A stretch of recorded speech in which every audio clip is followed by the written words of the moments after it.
he has lived for thousands of years, so a couple of decades is but a drop of water in the ocean to him. But he discovered something interesting from these memories. Apparently, he was not in any of the 7 realms. This was shocking. One had to know that with his cultivation level there was no place he could not go and did not know of in the 7 realms. Never heard of it before. Isroth was absorbing the fragmented memories from Jean and organizing them. Due to the strength of his soul, he could remember all the things Jean had ever seen or done. Even the things Jean couldn't recall himself, like the day of his own birth, Isroth could clearly remember as though he was actually there. I can sort through the rest of this later, but for now, I should probably do something about my current state. Isroth was laying on the cold hard pavement as Jean had been when he died. If he didn't do something to salvage the situation soon, he might die as soon as he reincarnated into another body. How tragic would that be? My cultivation. It's back to nothing. This body is so weak and spiritual essence here is scarce. But my soul strength is untainted. Isroth completely calmed his mind and concentrated on the state of his body and surroundings. The spiritual essence of this world is incredibly weak. I can't circulate enough to cultivate the boundless Emperor Void perfection technique. Isroth was in a bit of a pinch. He could not cultivate the heavenly law in this world because of the lack of spiritual essence, but that was the only thing that could save him right now. Hold on a second. There is something else I could use, and since it requires the strength of my soul, I should be able to cultivate using it. The heavenly golden body physique. Since a physique didn't require a massive amount of spiritual essence like a heavenly law did and mostly required a firm heart and soul, one could cultivate it even with a minuscule amount of spiritual essence. Isroth began to do the basic breathing technique. Even though it was difficult with his body in its current state, he had to do it in order to survive. Spiritual essence began to slowly flow into Isroth's body, stopping the bleeding from his head and returning some warmth to his body. I can currently cultivate to the first stage of the heavenly golden body physique, but with it, I should be able to survive a minor wound like this. Isroth had plenty of times lost an arm or two fighting legendary beasts, so a small wound like this was within his tolerance range. After a few minutes, Isroth finally had enough strength to stand to his feet. Though he still felt a bit disoriented, at least now he could walk and no longer be at death's door. As he was organizing his memories, he observed Jin's last moments in this world and a cold look formed in his eyes. The people who ran over Jean was his ex-best friend and ex-girlfriend of all people. They had clearly seen it was him yet still abandoned him and left him for dead. They had actually succeeded in killing Jean and did not bother to check if he was alive or call for help. Even though I've inherited your body, I've also inherited your memories from your soul. So you could say that we're the same person now. I always repay kindness tenfold and contempt 1,000-fold. I'll make right all the wrongs that have been done to you, your revenge shall come. Isroth was getting ready to walk away, but something felt missing. He looked around and on the ground not too far from him was a plastic bag, the same one Jean was holding on to even at the moment of his death and didn't let go. Isroth didn't notice it before because he was focusing on cultivating his physique and released it, but for some reason, in the very depths of his soul a voice was crying out for him to not leave it behind. Isroth walks over to the plastic bag and picks it up, looking inside. In the bag was a box with a headpiece inside and a metallic dot-like card with some symbols inscribed on it as well as RML written in the top left hand corner. Player ID card. A lot of things in this world was new and strange to Isroth, but he had seen many strange things in the 7 realms during his travels, so he could adapt to new things. Even so, he was still shocked by some of the memories he absorbed and how this world had many things that did not exist here and was only seen as fantasies and legends. Isroth held on to the plastic bag with the gaming equipment inside and began to walk towards home according to the memories of Jean. As he was walking, he felt as though an overwhelming excitement and worry was taking over. This excitement came from the depths of his soul, as though a small lingering piece of Jean was still remaining and had regrets so couldn't depart. It's called a video game. I'll play it. Since you've given me this body, even though it wasn't planned, I'll accomplish your goal of becoming number one. Though the remnant of Jin's soul dissipated a bit, just a small piece still remained as though it was waiting for something. After all, Jin's soul had fused with Isroth, so he knew what kind of person he was. If he made a promise, he kept it without failure. Don't worry about your mother either, as long as I remain in this world no harm shall come to her. Isroth never had parents in the world he was from, as he started out just a poor orphan and had a lucky encounter that started him on the path of cultivation. But he could tell by how strongly Jin's soul was holding on because of his mother, that he loved her with all his heart. Finally, the last piece of Jin's soul dissipated and fully integrated itself into Isroth's soul. Now Isroth was completely Jin. Isroth arrived home, opening the door and walking inside, then lightly kicking off his shoes and setting them to the side. His footsteps were silent, as though his feet weren't even touching the floor as he walked. He eventually arrived in his room before heading off to take a bath. After rinsing all the filth off his body, Isroth finally got into the bath. A relaxing feeling passed throughout his entire body as he closed his eyes and began to cultivate the heavenly golden body physique. Although it was slow due to the lack of spiritual essence in this world, it would still be enough to greatly strengthen this currently weak body. Although this bath is quite small, the convenience of it is nice. Isroth finally had the time to completely relax and organize all of his thoughts. Realm of Myths and Legends. RML. I have never played one of these video games before, but according to the original owner of this body, it should be an interesting experience. After finishing his shower, he was heading to his room when he heard the door down the hall open up and a woman exited from the room. That woman looked middle-aged, and even though she looked worn out and aged before her time, her natural beauty couldn't be fully hidden. She had long silky black hair that reached down to her lower back, fair skin, big beautiful emerald eyes, and a thin figure that still hid some curves. You could tell that when she was younger, it would not be an exaggeration to compare her to a fairy. That woman was Jin's mother, Rayleigh. Isroth's heart ached to look at this woman who was supposed to be full of life and happiness but was reduced to such a state from the built-up stress and work. Even though she did not give birth to Isroth, now that Jin's soul was absorbed into his own, he felt the emotional attachment of a real mother from this woman. A gentle smile appeared on Rayleigh's face as she saw Jin, but suddenly she frowned and hurried over towards him with a look of worry in her eyes. The mark on Jin's forehead may have closed, but it still didn't heal all the way, and he looked a little pale from the earlier loss of blood. Does it hurt? Did those gangsters do this to you? Her voice sounded as gentle and refreshing as an autumn breeze. Isroth felt his heart stabbing with pain as he shook his head. I just fell down because of the wet rain is all, there's no reason to worry, mother. He smiled at her as to wash away that feeling of worry she had. That gentle smile returned to Rayleigh's face as she lightly touched Jin on the cheek. You will never stop worrying me, will you? She lightly shook her head, letting out a small sigh of relief. I have to head to work now. I left dinner in the fridge, so all you have to do is warm it up in the microwave. Try not to stay up too late, okay? I want you to focus on your dreams, but I also want you to focus on your health. Rayleigh said as she walked towards the front door. Isroth nodded in response. Thank you. Those words managed to escape Isroth's mouth just as his mother's hand touched the doorknob. Rayleigh turned around and smiled at Isroth full of joy. I believe in you and your dream.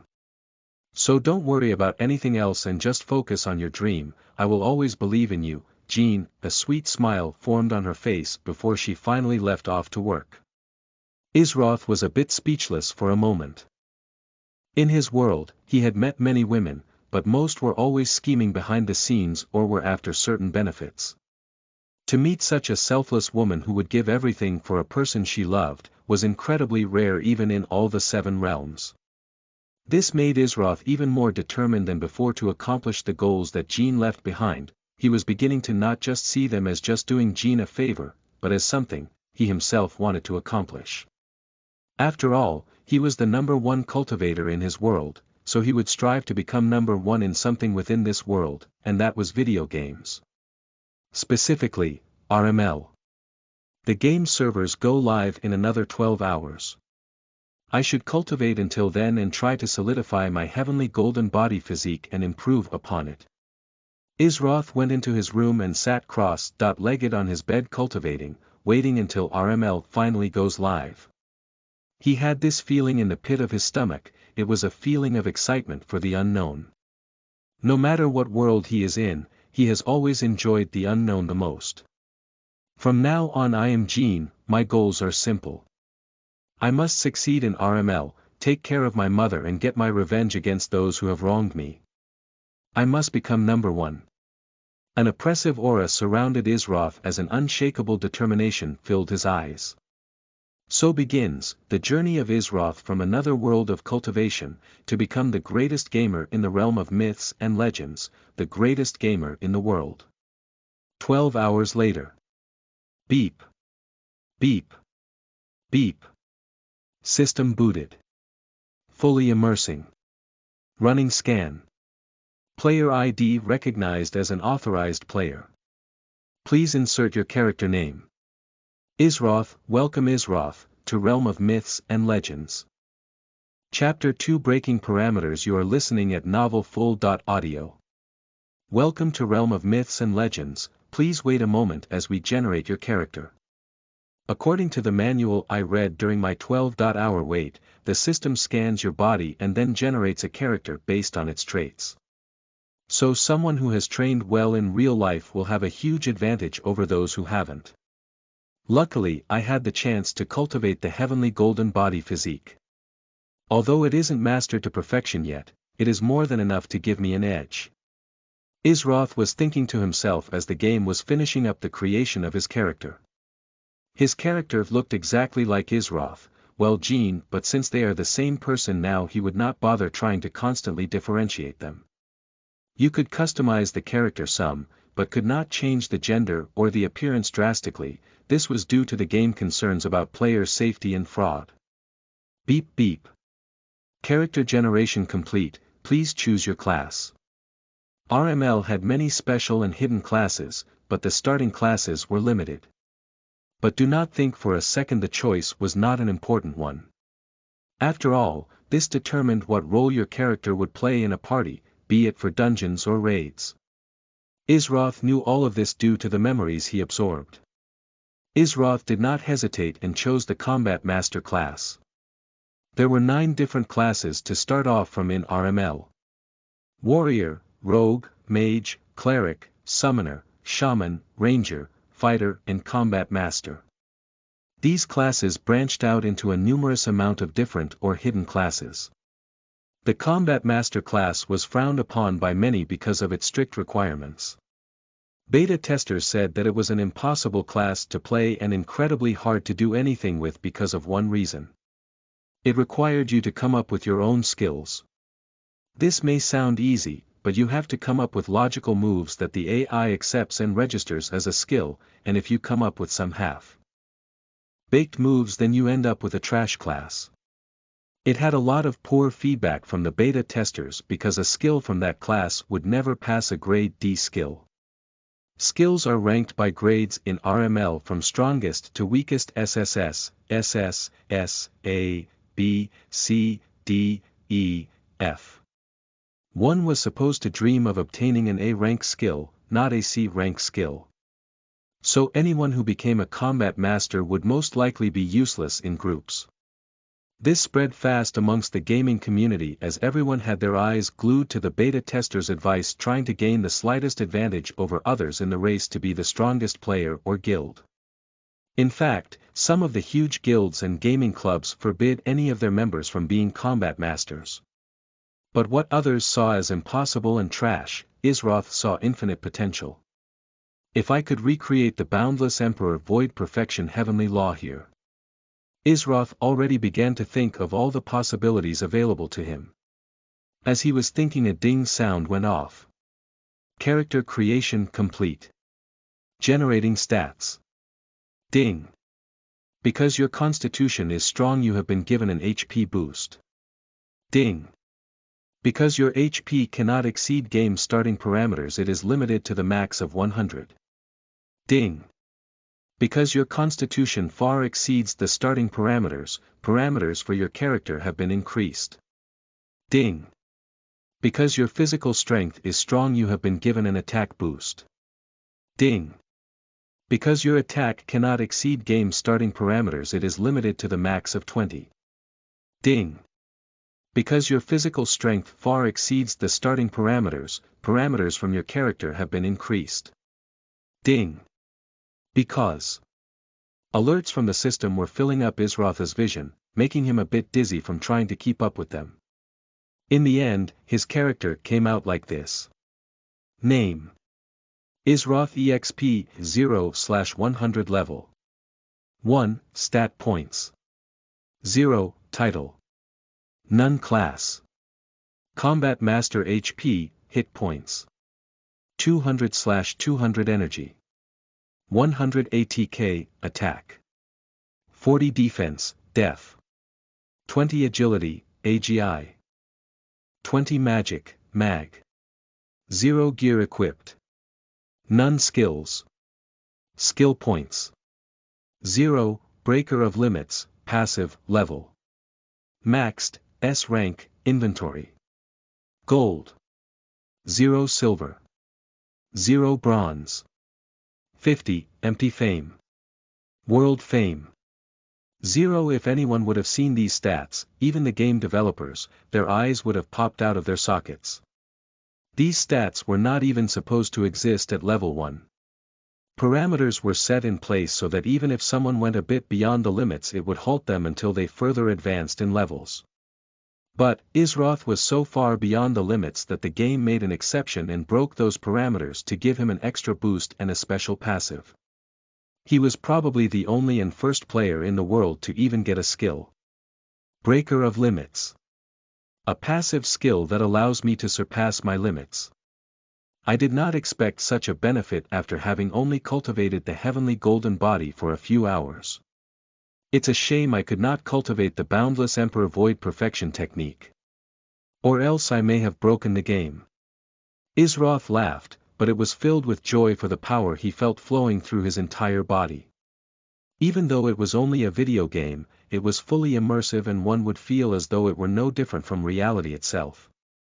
Isroth's vision became entirely white before seeing an entire world that seemed endless, that was the world of RML. Massive mountains, endless abyss, monstrously large forest, huge deserts, all kinds of monsters and beasts. This was a small cutscene to give players a taste of the vastness of RML.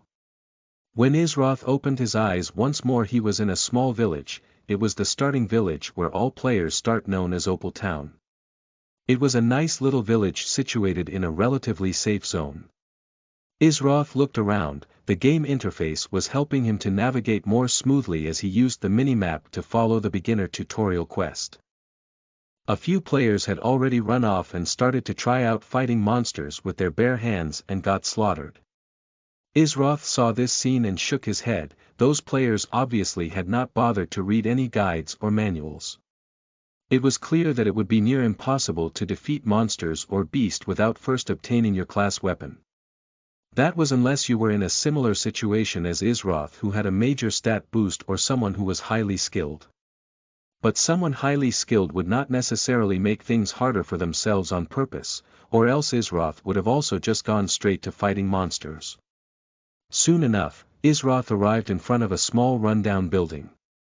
Even though Opal Town was a small village, it was only small when taking the entire RML world into account. But, if compared to something on Earth, it would be about the size of a small country. Isroth stepped into the building, and inside was an old man sat up against the wall snoring away with an empty flask in his hand, asleep. It was obvious that this man was a drunkard, but the tutorial started here for sure. Isroth knew this because the system would not have guided him here otherwise. Hello, I am Isroth, a combat master. I have come to seek the guidance of you, honored elder. Isroth was very respectful. After all, he never sought to make enemies but was never afraid of those who wanted to bully or offend him. The old man's snoring suddenly stopped as his eyes slowly opened. Honored elder, the old man let out a small laugh. I have been called many things before, but that one is a first. The old man stood up wobbling a bit, constantly looking like he was about to fall over. He moved the flask up to his lips to take a drink before realizing it was empty and tossing it aside. He then pulled another flask from his inner coat pocket and started drinking. While doing so, he took the time to size Isroth up. The path of a combat master is not for the light-hearted, it's only for those with true determination and will. Are you sure this is the path you want to choose? For just a brief moment the old man seemed to release a mighty and oppressive aura as to test Isroth. As I thought, he's not just a drunken old man. Isroth thought to himself as he felt that oppressive aura, although it did not affect him, it could make those with a low willpower quake in fear and run away. Without hesitating, Isroth made his decision. I am sure this is the path. Determination. Will. If I said that I was second best at having those traits, then no one would dare say they were first. Isroth's eyes showed the look of an unshakable will. The old man was slightly surprised for a moment before suddenly bursting out in laughter. Ha ha ha. Good. Good. It has been a while since I have actually been somewhat excited. Since you are sure, then I will give you the quest. It's simple really. Just come up with your own skill that is at least C rank, and you can become an official combat master. The old man took another drink from his flask but still kept his attention on Isroth to see his reaction. Isroth was honestly impressed with the AI function of this game. They were similar to life puppets back in his world, but there was always a feeling of no life from those. However, one would be hard-pressed to believe that they were not actually talking to a real person in this game. Though this might be a small problem. At least a C-rank skill, and he had to create it from nothing. It was no wonder that players said this class was trash. Most players could not create a skill past D rank, and yet the tutorial for the class to get a weapon made it so you had to create a C-rank skill at the very minimum. Isroth was deep in thought. He was unsure if any of the cultivation techniques he knew would even work here. After all, this world was much different from his own, and this was a video game as well. He closed his eyes, concentrating for a moment, but slowly opened his eyes and looked towards the old man who was back slouching up against the wall with that flask in his hand. I understand, thank you for your guidance. Isroth cupped his fist towards the old man before leaving the small rundown building to give something a try. While I do not know if it will work, I won't know for sure until I try. Isroth thought to himself while finding a nice isolated area, though it was quite difficult with the number of players running around. I have to search through my memories for a suitable technique to learn. If it's something too weak I won't be able to advance further, but if it's something too profound it may not even work at all. Isroth took the time to sort through his memories before finally coming to a realization. Of course. Why did I not think of it sooner? It has to be that heavenly law, the three baneful swords. Isroth took a deep breath before concentrating on remembering the movements of the three baneful swords. It was a powerful sword technique he learned in his early cultivation years. 3 baneful swords, 1 sword to destroy, 2 swords to kill and 3 swords to annihilate. It was a domineering heavenly law. The question still remains, can I create it without using a sword? Isroth did not know the answer to that question but still decided to give it a try. With his arm and body, he moved in the exact motions from his memories of the first of the 3 baneful swords, the Sword of Destruction. The sword was just an extension of one's arm for a true sword master. Isroth had mastered the sword long ago, it was just the matter of getting this new body used to it. Time seemed to slow down for Isroth as he was completely immersed in his technique. A few players passed by and gave him weird looks, thinking he was lagging or maybe AFK. Some even thought he was just a weirdo who was probably just doing that to try and troll people. But all of these people were ignored by Isroth as he had only one thing on his mind, his sword. Game time flowed at a 10.1 ratio, so for every 10 hours in the game world, it was only 1 hour in the real world. Isroth had spent 5 hours fully immersed in his sword until finally, an alert went off. Ding! Congratulations, player Isroth has created a new skill. Please name the skill. Isroth was snapped out of his trance from the sound of the alert. This is what he was waiting for. It works. A large smile appeared on his face. It looks like Jin's gamer heart fused well with Isroth. He was actually pretty excited about this. Name the skill first. Baneful Sword. Destruction, Isroth said, not even having to think about the name. Generating skill. Complete. Skill name. First Baneful Sword. Destruction skill creator. Isroth skill level. Maxed skill rank. A active. Deals 300% of user attack as damage. Has a chance of causing the fear effect in those it targets. Description. A sword filled with a concentrated amount of destruction. Beware. A single strike of this sword technique can destroy those who stand in its way. This strike is not its full potential. Special effect. This skill can be used without a sword, but the damage is reduced by 50%. An A-ranked skill. High damage with a chance of crowd control, and it could even be used bare-handed. There was only one word for a skill of this caliber, especially this early on in the game: overpowered. Though Isroth did not get to fully enjoy the skill before another alert went off. Ding! Congratulations player Isroth, you have created the first skill in Realm of Myths and Legends. You have been awarded +1 skill point. You have been awarded +100 EXP. You have leveled up to level 2. You have been awarded +3 stat points for leveling up. You have gained +100 world fame. Name.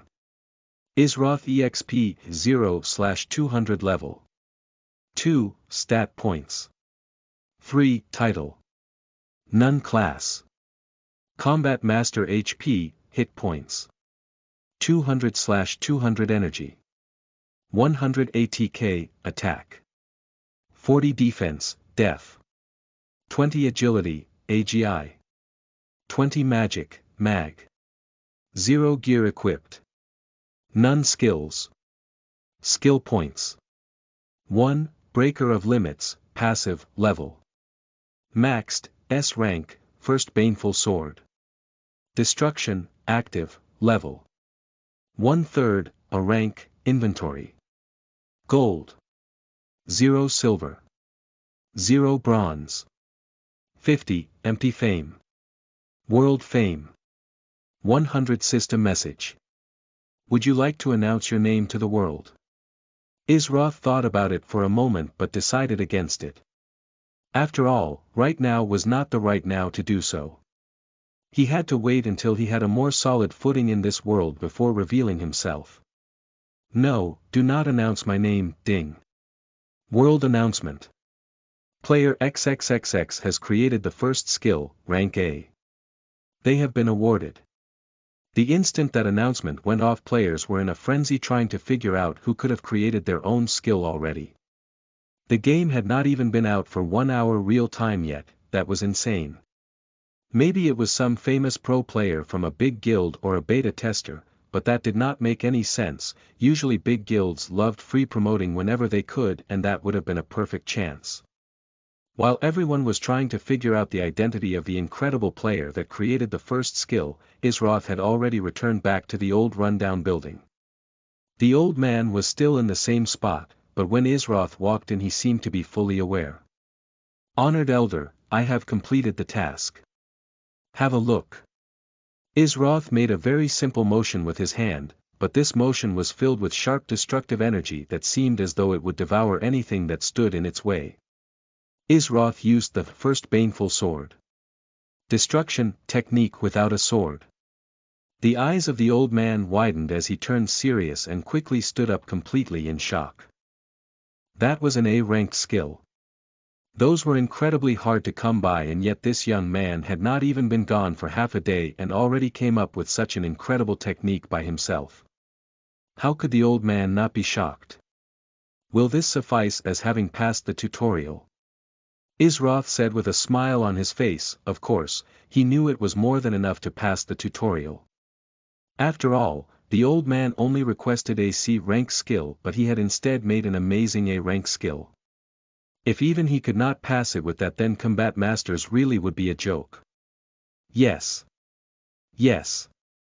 Of course, it will suffice. The old man seemed excited as though he was a child going to the amusement park for the very first time. Ha ha ha. Incredible. Such talent. I have not seen your kind of talent in a long time, young man. Come, you must choose a weapon. I also have something else to reward you for your capability. The old man did not even have the flask in his hand because he was so excited about the situation. He led Isroth to a back room in the small building. Isroth thought it would be cramped, but it was actually quite spacious, much more so than it seemed to be from the outside. My name is Gear. I used to be somewhat of an adventurer back in my prime days. Now I just spend my days here, passing them by a day at a time. I never believed that I would manage to meet such a genius within my lifetime. Gear let out a small sigh that seemed to be filled with a sense of acceptance of his fate and many other unknown emotions. Before Isroth was a rack that contained many different kinds of weapons. Gloves, swords, daggers, hammers, axes, clubs, maces, staffs, spears, you name it and it was there. Of course, due to the potential variety of the combat master class, it had to have such a large weapon choice available. A weapon instantly caught the attention of Isroth the moment it came into his view. That's Chapter 3, Scheming 1,000 Years Too Soon. You're listening at NovelFull.audio. That's Isroth's attention was drawn to one of the swords in the very middle of the rack of weapons. It was a sword that looked lonely and desolate. It had no hilt and a blade that was around 2 meters long. One could feel a slight chill radiating off of it if they concentrated hard enough. That chill was killing intent. Isroth was a bit shocked that something like this was in here. But what Isroth didn't know was that he unlocked one of the hidden features of the game for the Combat Master class.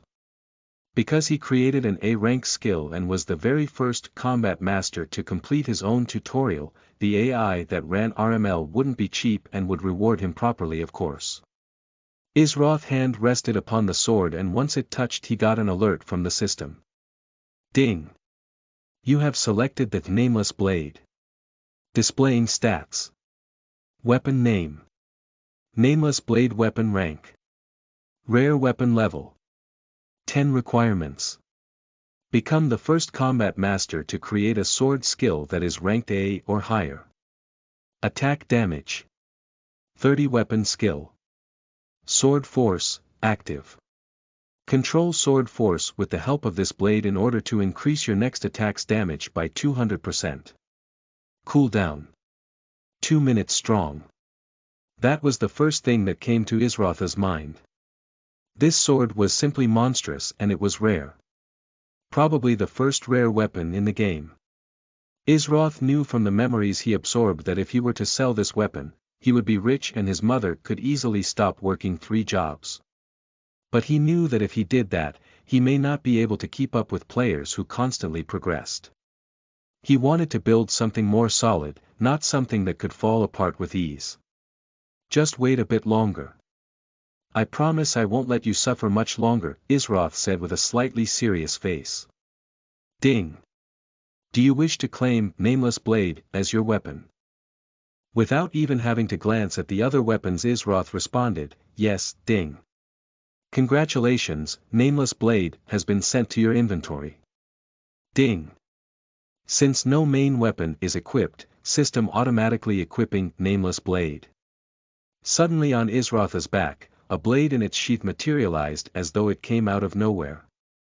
Congratulations on completing the Combat Master tutorial, Isroth. Since you seem to have some real talent, take this. Gear handed a worn-out old book to Isroth. While you can create skills yourself, you can also learn it from skill books. What I've given you is a skill I personally created back in my prime days. Use it well, after all, it's just collecting more dust here. Gear seemed to be throwing away trash, but when Isroth looked at the skill in the book his eyes couldn't help to reveal a shocked expression. Skill name. Flickering Steps Skill Creator. Gear skill level. 1/3 skill rank. A active. For the next 10 seconds, the user agility is increased by 300%. Cooldown. 5 minutes description. A skill created by the famous adventurer, Gear of the Flickering Steps. His trademark move allowed him to remain untouched on battlefields, and only a light flicker of his silhouette could be seen before a foe is slain just moments after. Such a domineering skill. Gear may have sounded as though he was throwing away trash, but this skill was a true treasure. 300% agility increase, that could save his life in many situations. Isroth did a respectful slight bow with his fist cupped towards Gear. Honored elder, thank you for such a treasure, I will never forget your kindness. Ha ha ha, don't thank me, young man. Thank that talent of yours. After all, I wouldn't have given that skill to just some talentless person after all. Alright, you've stayed around here long enough, go out and explore the world Isroth. Remember, determination and will overcome a great many things. Gear finally went back out of the room with Isroth following him and resumed his position laying up against the run. Down building walls with a flask in his hand. No one would ever think that someone like him was once known as a great adventurer. Given how large RML was, that was saying a great deal of that old man's true strength. Isroth nodded his head towards Gear before leaving the building. Ding! Congratulations, you have completed the Combat Master tutorial. Ding! You have been awarded 50 EXP. Ding! Since you are the first Combat Master to complete the tutorial, you receive 10 world fame. So many things happened in the last few hours that Isroth didn't really get a chance to fully look at his character information, so he took a moment to glance it over. Name. Isroth EXP, 50/200 level. 2. Stat points. 3. Title. None class. Combat Master HP, hit points. 200/200 energy. 100 ATK, attack. 70, 40+30, defense, def. 20 agility, AGI. 20 magic, mag. 0 gear equipped. Nameless blade. Main weapon skills. Skill points. 1. Breaker of limits, passive, level. Maxed, S-class, first baneful sword. Destruction, active, level. 1/3, a class, flickering steps, active, level. 1/3, a class, inventory. Gold. 0 silver. 0 bronze. 50, empty fame. World fame. 110, for now I'll save my stat points and skill points. Since skill points are quite hard to come by, I should think carefully before spending them. For now, I need to level up and earn some currency. Isroth made his decision before closing out his character window and walking towards the exit of the village into the plains. A bit further from the plains was a forest, but you would have a chance of running into higher level monsters and beasts there. As Isroth was walking towards the forest area, a man looked a bit shocked staring at the weapon on Isroth's back. It emitted a light glow that only rare weapons would emit. A rare weapon in this run-down village, how was that possible? Hey, what's wrong Mick? Another man came out from inside the building next to Mick and caught him staring down someone. Ryder, I think I just came up with a little side quest for us. A small grin appeared on Mick's face. Side quest. Are there even such things in this little run-down starter village? I want to leave here as soon as possible and get some real experience, skills, and gear, said a woman who came out with the building with Ryder. Heh, trust me on this Tina, if we pull this off we could be filthy rich. Mick looked excited as he spoke. The three of them were real-life friends who formed a party together and was getting ready to go out and try to kill some monsters in the forest. They were already level 5 with their starter weapons and had their beginner class skills. Mick is a warrior class, Ryder a rogue and Tina a cleric. They had a decent lineup for a party but was lacking a magic caster. Hey, you. Wait a moment, are you going towards the forest? How about we party together? After all, there are some high-level monsters there. Mick said with a smile on his face as he followed after and approached Isroth. Ryder and Tina looked a bit shocked at first, but when they realized that weapon on that guy back, they finally realized what Mick meant. They glanced at each other and a small evil grin appeared on their lips. But they quickly turned it into a friendly smile while approaching Isroth. "Yeah, you should party up with us. We are missing a spellcaster, but since we can't find any, we can invite you and share all the loot equally." Ryder decided to follow along and try to tempt Isroth more. After all, there were 3 of them and 1 of him. If he felt they were unfair or sensed their motives, they could lose a huge opportunity. "Indeed, you look very strong. Our party would only become stronger and not weaker with you in it." Tina put on a gorgeous smile. She was quite pretty and had a nice body with curves in all the right places. She was making subtle gestures such as slightly leaning forward or tilting her head a little to the side to try and make herself seem more appealing to Isroth. Isroth stopped and observed the people who walked up to him. While he may have been unclear of many things dealing with games and this world, he had the memories of a hardcore gamer inside of him. Add on to thousands of years of experiencing hardships, plots, and schemes, it was nearly impossible to trick him without incredible planning and perfect execution. Isroth decided to play along with the group. After all, he didn't believe that many people had his kind of advantages this early on in the game. Party. Is that like a group gathering or something? Isroth decided to play ignorant. A small light shone in Mick's eyes. This was going to be as easy as taking candy from a baby. That same line also shone within Ryder and Tina's eyes. This guy was for sure a noob. He might just be some rich kid who decided RML was cool and didn't know a thing about video games. An ideal target. Yes, it's something like that. You see, we work together as a team and fight monsters to complete a quest or gain experience. We'd be more than happy to teach you some things. Of course, we'll still divide everything equally and fairly with you. Mick kept up his appearance with that friendly smile on his face. Isroth seemed to be trying to decide what to do, as though he was making a tough decision. "Okay, I'll be happy to join your party. I'll be in your care." Isroth did a slight bow, but before he could even finish his sentence a system alert popped up. Ding!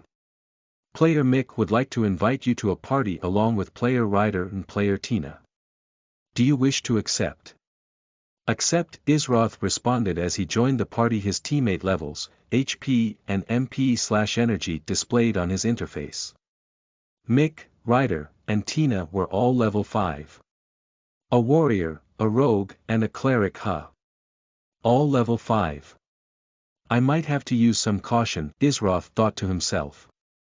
Although he was confident in himself, dealing with 3 enemies at once that was more than twice his level would probably cause him some trouble.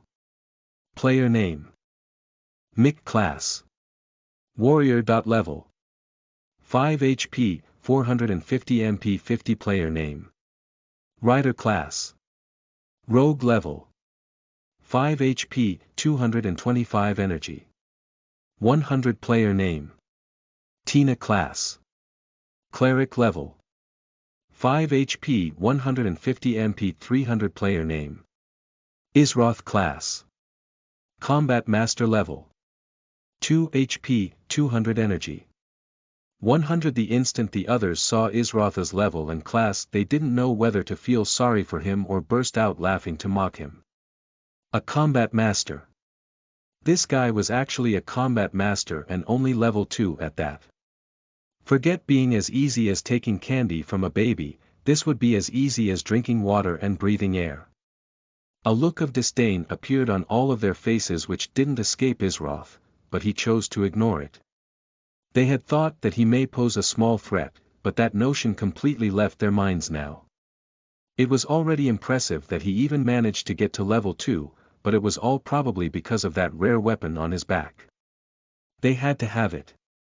Mick finally recovered a bit from his daze before regaining that friendly personality. Level 2 is already quite impressive for a combat master. You must have a lot of talent. Ryder and Tina pretended to suck up to Isroth and agree with Mick. even though that look of contempt in their eyes was easily noticeable. "Alright, Isroth, right. I know you probably already know from the party interface, but I'm Mick, he's Ryder, and she's Tina. Now that introductions are out of the way, we should start leveling up." Mick seemed like he couldn't wait any longer standing around. Isroth nodded in agreement, still looking quite clueless to the entire situation. Mick along with Ryder and Tina began to walk towards the forest leading the way. To be honest, they didn't expect Isroth to contribute anything to the party, they just wanted his sword after all. So it didn't matter if he was in the front or back of the group. Though for some reason the three of them felt a small chill from behind them as though an ancient ferocious beast was about to devour them. They couldn't help but feel cold sweat down their backs before turning around, still seeing that clueless Isroth there. It must have been their imagination, it was probably some strong monster hidden somewhere watching as they entered the forest, but it was fine. Those type of monsters usually wouldn't attack this early and was only there for intimidation purposes. A small grin appeared on Isroth's face as he thought to himself, just a bunch of people don't know the vastness of heaven and earth. You dare to try and scheme against me? Fine, but just know I show no mercy to those who scheme against me. You are scheming 1,000 years too soon. A cold look flashed across Isroth's eyes for a moment. They finally arrived inside the monster forest. Ding! Player Isroth has discovered a new location, Willowed Forest. Ding! Player Isroth has left the safe zone and can now be attacked. Chapter 4 Willowed Forest. You are listening at novelfull.audio. As soon as the system alert went off, Mick, Ryder, and Tina all looked at each other as though they understood. A condescending smirk appeared on all their faces. Now that they were no longer in the safe zone, this combat master noob only had one of two choices. Obey or die. They understood the situation very well, though if they were to cause a commotion near the beginning of the forest there was still a small chance he could escape. But more importantly, it might draw the attention of others. If some of the bigger guilds got involved after figuring out this noob had a rare weapon, it could turn really ugly and they would have no place to even comment. While rare weapons aren't the strongest of weapons, having one this early could give top players a huge advantage over others. They would be able to clear monsters and level up faster and get first clears for dungeons and bosses. Imagine the potential of a rare weapon at this stage of the game, it was almost cheating. One had to know that even uncommon weapons were extremely hard to find at these stages. Weapons and armor pieces alike in this game had 7 total ranks. Common, uncommon, rare, epic, legendary, unique and divine. So people would go insane if they found out a noob was carrying such a precious treasure. In fact, that noob could even offer it up to the big guilds and make a fortune while getting revenge on them for trying to attack him. This thought sent small shivers down Mick's spine, but he still remained calm. The plan was simple, lure him deep into the forest and then when his guard is down, that's when they would make their move. Isroth shook his head within his mind, these guys were amateurs at best. They didn't even know how to hide their intentions and believed him to be just another gullible noob. While it's true that Isroth has never played a video game before, he absorbed the soul of a hardcore gamer and had 1,000 years of actual combat experience. If he was to claim to be the second best fighter in this realm with its lack of spiritual essence, then no one would dare claim to be first. Not too long after getting into the forest, some bushes around 5 meters ahead of the group shook. Immediately Mick had a serious on his face and became alert, slowly taking out his sword and shield while taking his position at the very front of the group as a tank. A deep squealing sound came from within the bushes as something rushed out at a fast speed towards the group. Squealeel. Grr. It's a boar. Not just a beast though, it's a monster demonic boar. Mick was a bit shocked to run into such an aggressive monster so soon. But he still gritted his teeth and held his ground firmly against the demonic boar's sudden charge. Isroth silently observed the boar from behind, he looked unsurprised and quite calm while watching the 3 in front of him scramble into position. They didn't even try communicating with him because they figured he would be useless and in the way regardless. After all, he was just a combat master who probably didn't even have any useful skills. Name. Demonic Boar Level. 5 HP 500 ATK. 100 Def. 15 AGI. 30 Skills. Charge, active. Charges at a high speed towards their target, dealing 200% of ATK as damage. If the target is successfully hit, they are stunned for 2 seconds. Mick couldn't manage to get his shield up in time, the charge was just too sudden. Suddenly he was knocked back some and became unable to move before a chunk of his HP dropped. 188 HP. 262/450 HP remaining. Mick, quick use cure. Mick said a panic state, he had lost a lot of his HP from just that surprise attack alone. The boar had a really high ATK for its level and he didn't even get a chance to block. Tina quickly nodded her head. Cure. A light green light surrounded Mick's body, he felt a feeling of warmth overcome him. Skill name. Cure skill level. 1/3 skill rank. E effect. Heals the target for 50% of the user healing factor. Healing factor was a special stat that only healers possessed. It was determined based on their MAG stat. Plus 50 HP. 312/450 HP remaining. Mick still had 1 second before he could move again, but just when he was about to get out of his stunned state, the demonic boar rammed its tusk right into Mick. 88 HP, BDNV 224/450 HP remaining.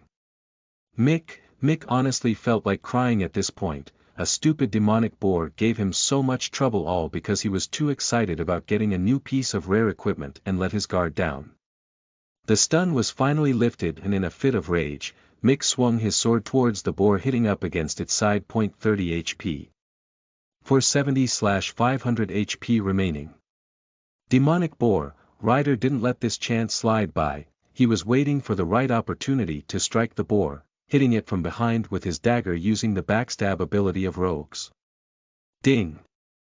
Skill name. Backstab skill level. 2 out of 5 skill rank. D skill damage. Deals 120% of the user ATK as damage. Has a great chance to critical hit if the opponent is caught off guard. Requires being behind the target to use. Description. A deadly technique that strikes with precision from behind a target, many have fallen under its edge. Critical hit. Backstab successfully. 70 HP. 400/500 HP remaining. Demonic boar, as soon as his attack struck, Ryder quickly retreated to the side and didn't follow up with another attack. After all, Mick still didn't have full aggro control over the demonic boar. This meant that if he accidentally did too much damage, it would turn its attention onto him. While he was somewhat confident in his ability to dodge, that demonic boar could almost one-shot him if it used that charge ability. Isroth was just observing the battle quietly from the back with his arms folded. He was just about to draw his weapon to step out and help when suddenly, Tina was backing up trying to gain some distance to be in a safe area to heal from bumped into him. She glared coldly at Isroth before losing her composure for a moment and shouting at him, "If you aren't going to be useful, then at least don't get in the way, noob." She was furious at the fact they ran into one of the more troublesome demonic monsters in this area, so when she found a source to redirect her anger, she let loose. Isroth was a bit shocked, he was just getting ready to lend a helping hand, but before he could even draw his weapon he was already told that he was in the way. Isroth slightly nodded before stepping to the side and calmly watching the battle. Ding. Congratulations, you have defeated demonic boar. Ding. You have been awarded 150 experience. You have leveled up to level 3. You have been awarded plus 3 stat points for leveling up. Loot drop. 80 bronze coins. 4 demonic boar hide. After a few minutes, they finally managed to defeat the demonic boar without Isroth lifting a single finger. This made the other 3 furious. Mick had almost died a few times and even had to use a precious HP potion just to stay alive. It cost him 1 silver to buy it. What a waste. But, at least with the drops they got, they would be able to regain some losses and even make a bit of a profit. Mick grit his teeth as he spoke to Isroth. Why didn't you help out? Mick had a grim face as he started towards Isroth. Ryder and Tina's eyes fell upon him too, they both had an equally grim face. Isroth blinked a few times confused. Wasn't it the cleric that said to not get in the way? Didn't they say that he was a noob and not useful? Yet now they were asking why he didn't step in to help. Isroth's heart grew cold as he looked at the three of them, their looks of disdain and contempt before he could ignore, but not they were also trying to pressure him and make him feel guilty. Who was he? He was Isroth, the greatest cultivator in the Seven Realms. While he was humble by nature, he would not constantly allow himself to be looked down upon. Wasn't it that cleric that said not to get in the way since I wasn't useful? Why should I help out if you think I'll just be in the way? Isroth said coldly, glaring at Tina. Why you? Tina looked absolutely livid. This noob had the nerve to try and point a finger at her. She just was about to snap at Isroth. A voice sounded next to her. Enough. It was Mick who spoke, and Tina didn't continue on further. Even though she was fuming at the moment, she knew that they had something valuable at stake here and so calmed down. It was just a misunderstanding. We were all just a bit worked up because of the battle is all. Right. Tina and Ryder looked at each other before lightly nodding. Mick had a seemingly friendly smile on his face, but his eyes looked cold and ruthless. His words sounded like they contained not a hint of truth to it. Come, let's continue on further into the forest. Who knows? We may find ourselves some valuable treasure there. Mick then started to divide the loot into 3 parts to split between himself, Tina and Ryder. While the demonic boar wasn't a boss monster, it was one of the stronger monsters in this area, so it dropped pretty decent stuff. Hold on a second, we have to divide everything evenly, that's what we agreed on after all. A sudden voice sounded out from behind Mick. It was Isroth who spoke. Mick, Ryder, and Tina all pulled a long face as they were trying their best to hold themselves back. First, he doesn't lift a finger to help them, and now he's asking to be rewarded for standing there. Screw him. Screw his entire family. So many vicious thoughts were going through their minds at that moment, it was almost impossible to control them. Mick gnashed his teeth as he spoke, withholding his anger. Friend, do you really think it's fair to divide the loot with you when you didn't contribute anything at all? He was trying to intimidate Isroth. Isroth shook his head. We had a deal when I first joined. You told me that we would split the loot equally. You gave me your word, so you must honor it. Isroth stood his ground firmly, not intimidated at all. You. Do you think that? As Tina was getting ready to snap, Mick held his hand up and she instantly stopped talking. She could tell that Mick was beyond infuriated by this point. Ryder also coldly stared at Isroth with killing intent. One could tell that he wanted to just rush over there and attack, but he knew that without Mick giving the orders it could ruin everything. He's right, I should honor my word. Down to the last detail. Mick suddenly looked calm, but it was a type of calm that hid an endless amount of anger. In his book, even if he got his hands on Isroth's weapon without any trouble, he was still going to make sure he would suffer for having to swallow this humiliation. Mick then divided the loot into 4 equal parts between all of them. Even though Ryder and Tina were visibly upset, there was a smile on Isroth's face as he nodded in thanks towards Mick. This made them almost want to cough up blood from anger. Ding! You have gained 20 bronze coins. Ding! You have gained X1 demonic boar hide. It has been added to your inventory. Come, let's continue further into the forest, find some real treasure and experience. Mick, Ryder, and Tina all began to move deeper into the forest as Isroth followed behind them. A slightly amused smile appeared on Isroth's lips. You think you can bully me and not pay the consequences? Humph, just wait and see your fate in the end. A cold look invaded Isroth's eyes. He had no feelings of the slightest remorse for those who would bully him. These people sooner or later would fall under his sword. Howl, a loud howl shook the surroundings of the middle area of the forest. This boss is so strong, what is it doing here in this forest? Said one of the party members in a panic. They had run across this boss by chance and thought it was the perfect chance to get some loot, but they knew they couldn't do it alone, so teamed up with another party nearby. Even though they had 10 people, they couldn't defeat this monster. A male warrior was swiped back with the claw of a giant demonic wolf, instantly dying. It was about the size of a school bus on Earth. It had silky black fur, ferocious red eyes gleaming with killing intent, razor-sharp teeth and claws, and its movements were almost like a blur. 4 people already died under this ferocious demonic wolf attacks. They didn't even have time to properly respond or react. Regroup. As long as we stick together we can. Zoom. CRRNCH. The person who was talking looked dumbstruck, as they felt their entire body floating in midair. They had died. The remaining party members couldn't help being overcome with a sense of dread. All of them would probably die to this monstrous boss. Isroth and the others heard a loud howling sound out of nowhere that shocked them. That was the howl of a strong demonic monster. Judging by how noisy it was, it sounded like people were fighting against it. Mick looked at Ryder and Tina as he nodded. Let's go take a look. Even if we can't get anything from it, it's still good to watch these kinds of battles. Who knows? We may even gain some benefits and be able to get a piece of the loot. Mick wasn't too optimistic about it, but it wasn't too far away from their current location and it wouldn't hurt to look. Isroth frowned slightly while still remaining towards the back of the group. His hearing was quite acute thanks to the heavenly golden body technique and the game allowing real-life advantages. Of course, this was one of them. He could hear from the movement that at least 6. No, now 5 other people were fighting against something quite large, and from the sound of things it seemed as though they were in a panic state. Going there could be deadly if I'm not careful. I've only recently reached level 3.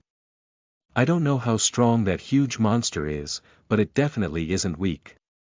Well, if things get too bad, I can always use flickering steps to make my escape, Isroth thought to himself as he followed the 3 of them towards the direction of fighting sounds. When they got there, they hid carefully within the trees, making sure to not be seen, but what they saw shocked them greatly. This is an absolute massacre. Mick mumbled to himself. Isroth's eyes narrowed as he stared at the scene before him. While sweeping his eyes over the scene, something suddenly caught his attention.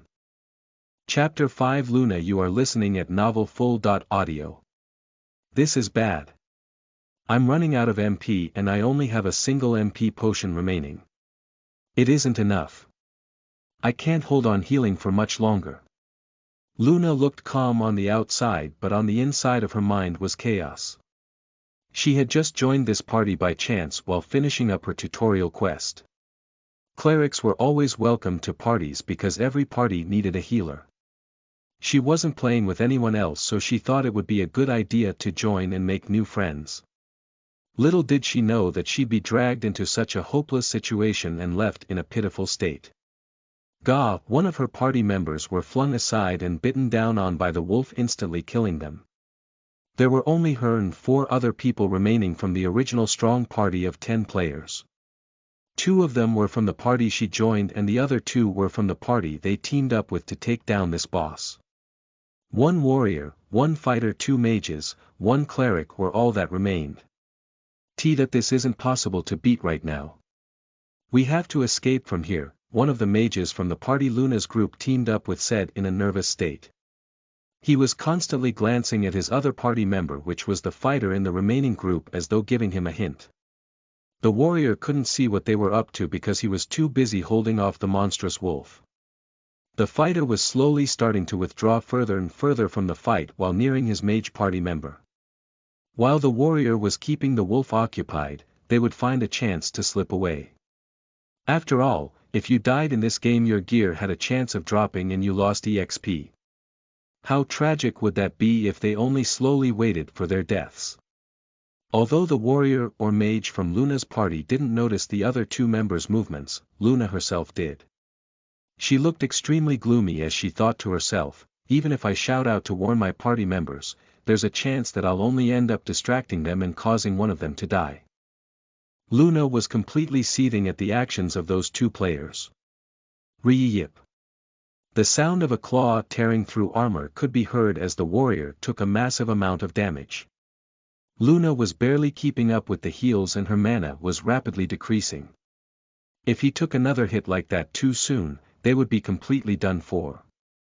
As soon as that demonic wolf monster struck the warrior, the fighter and mage made a run for it. They actually ran away from the battle. The remaining warrior and mage were shocked. But it didn't take long before that shock turned into a rage. They abandoned them without warning. Anyone would be boiling with anger after all the sacrifices made for this fight. Cowards, the warrior shouted in a loud fit of rage before taking out his anger on the demonic wolf beast before him. Halls, Luna, we'll probably all die here, but I'd rather lose a bit of experience and an item than run away with my tail between my legs like those guys, the mage said, visibly upset with a cold look in his eyes as he watched the two players run away. Focus on the fight, for now, we still have a chance if we work together properly, Luna mostly said that to cheer herself up. She knew that it was nearly impossible while staring at this monstrous beast before them. Name: Demonic Beast Shadow Wolf, World Boss, Level. HP 3 645/10,000 ATK. 200 Def. 60 AGI. 80 Skills. Halls and Quince had grim faces when they heard Luna speak. They knew that she was just trying to cheer them up and give them hope, but this situation was absolutely hopeless. Though, even knowing that, they still decided to not give up. A world boss. Mick said as a look of greed flashed in his eyes. That same look appeared in Ryder and Tina eyes as well. That was a world boss. Perhaps even the only known one so far. If they could defeat it, the EXP and rewards would be out of this world. Look. Its HP is almost down to January 3rd RD, if we help them out, maybe we can actually beat that thing. As for the rewards. Mick didn't need to say anything further. The three of them knew each other well enough to understand what he was getting at. While they were busy being blinded by greed, Isroth was looking over towards the direction that two other people ran. Cowards. That was the only thing that came to mind as Isroth scoffed at their actions.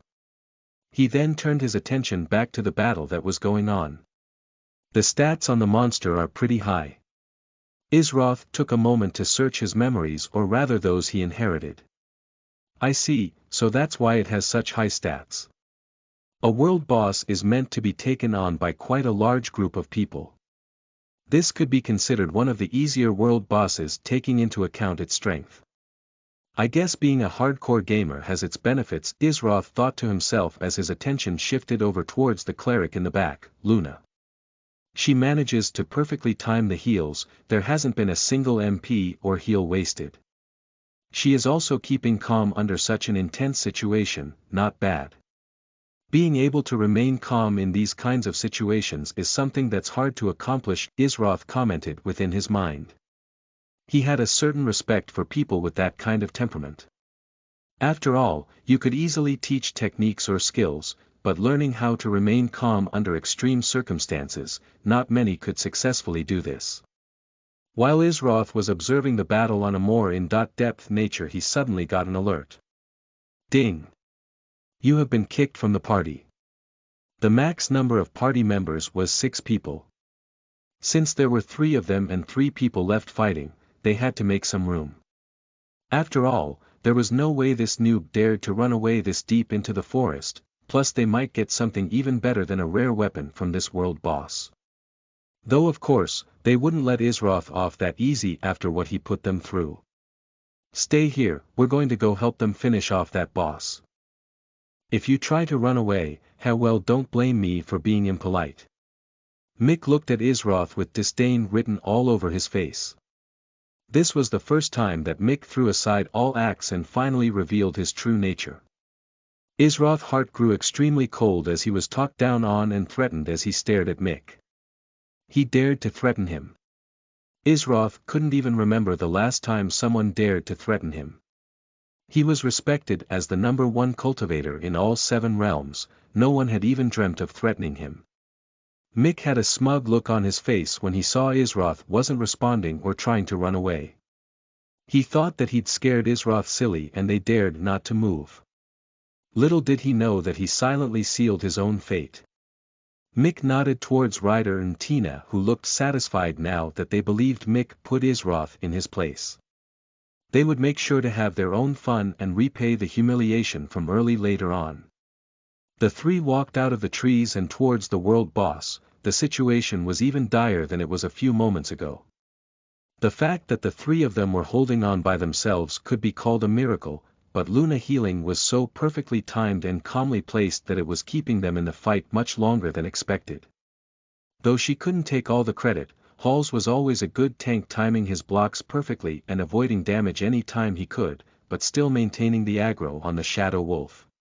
Cling point 50 HP.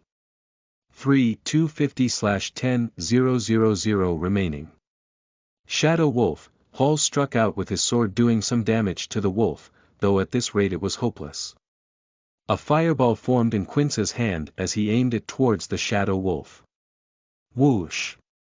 The fireball flew through the air, striking the Shadow Wolf near the right side of its face. 150 HP. 3-150/10-000 remaining. Shadow Wolf. The Shadow Wolf angrily howled before smashing down with its massive claw towards Halls. Halls managed to block the claw with his shield, but he still felt like his knees were going to collapse from the pressure.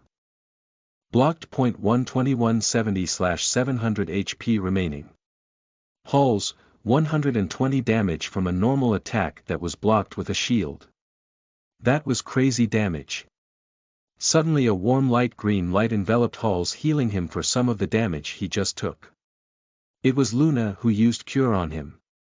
Nice heal. Halls thought to himself. All the fights up until now have been extremely easy, as though they didn't even need to try. Now he understood why that was.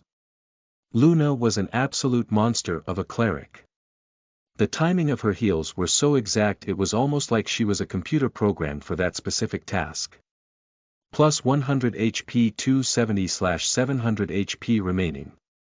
Halls, my MP can't hold out for much longer. I have another 3 cures remaining before I have to drink my MP potion. Luna was growing weary. Keeping up this level of concentration under such an intense situation was exhausting on a mental level. One small slip-up could cause everything to collapse. That's why it's important for her to remain calm as much as possible. When Halls and Quince heard that, they were silent as they continued to battle. They knew that Luna tried her best, and if it was any other healer they would have long since died. They could only silently wait until she ran out of mana and for their inevitable deaths to arrive. Just as they were all in an extremely gloomy mood, a shout sounded from not too far away. "Hey, we've come to help. Invite us to the party with you," Mick said while charging out. Behind him was a woman with a cleric staff in her hands. Another person was there too, but he disappeared soon as they entered the battle range. That was most likely a rogue. Halls seemed extremely shocked and speechless at least, but quickly regained his composure. Help had arrived. They had a bit more hope at last. He quickly made a bit of distance between him and the Shadow Wolf and invite Mick and Tina to the party. Luna frowned a bit on the inside. She didn't know why, but the feelings those two gave off was very cold and detached. She may just be imagining it, but she still was a bit on guard, trusting her gut feeling. Mind handing me party leader? I have a rogue I need to invite to the party as well, Mick said with that friendly smile of his. Halls frowned a bit. Asking for party leader was a bit much. After all, he was a complete stranger. But, this situation called for all the help they could get, so he had no choice but to trust them. After you invite him, return the party leader back to me. Halls handed over the party leader to Mick, and soon another person joined their party. Because they were now a part of the same party, the others could clearly see a rogue sneaking up behind the Shadow Wolf. A small grin appeared on Mick's face. He soon rushed forward towards the Shadow Wolf. "Look out!" He ran forward and blocked the attack from the Shadow Wolf. Blocked. 180 HP. 270/450 HP remaining. Mick. Halls was furious that Mick hadn't given him back the party leader, but he didn't have time to speak because the Shadow Wolf started focusing its attacks onto him again. Luna's expression grew a bit cold as she seen the actions of this shameless person. Party name. Hall's class. Warrior level. 6 HP 270/700 MP 60 name. Quint's class. Mage level. 6 HP 250/250 MP 70/260 name. Luna class. Cleric level. 6 HP 220/220 MP 60/250. Isroth was watching what unfolded and couldn't help but to look towards Mick and his little group of friends with a look of contempt and disdain. He already had a good guess at what they were planning. There was no way those three greedy people would ever share anything with anyone. As soon as they got the chance, they would stab them in the back.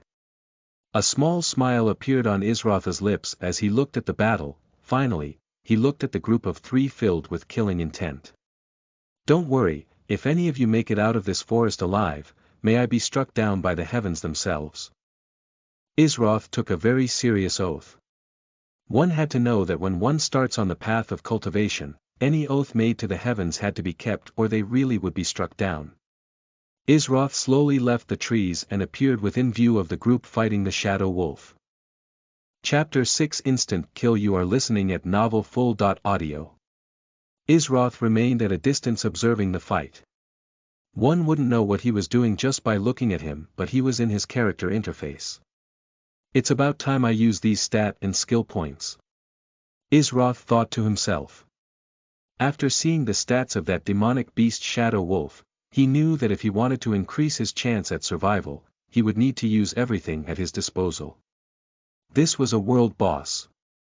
These things were not easy to come by, so the rewards and EXP were always quite generous. He was just waiting for the right moment to strike. Those three he was in a party with reeked of bad intentions. They would definitely make their move when the boss HP dropped below a certain point, that is when he would strike. So far, Isroth had 6 stat points and 1 skill point to spend. The skill point was actually quite rare as you'd only get one every 3 levels. There were so many different skills that one had to be careful of where they spent their points. As for stat points, you gained 3 every level, so there was a bit more room for error with that.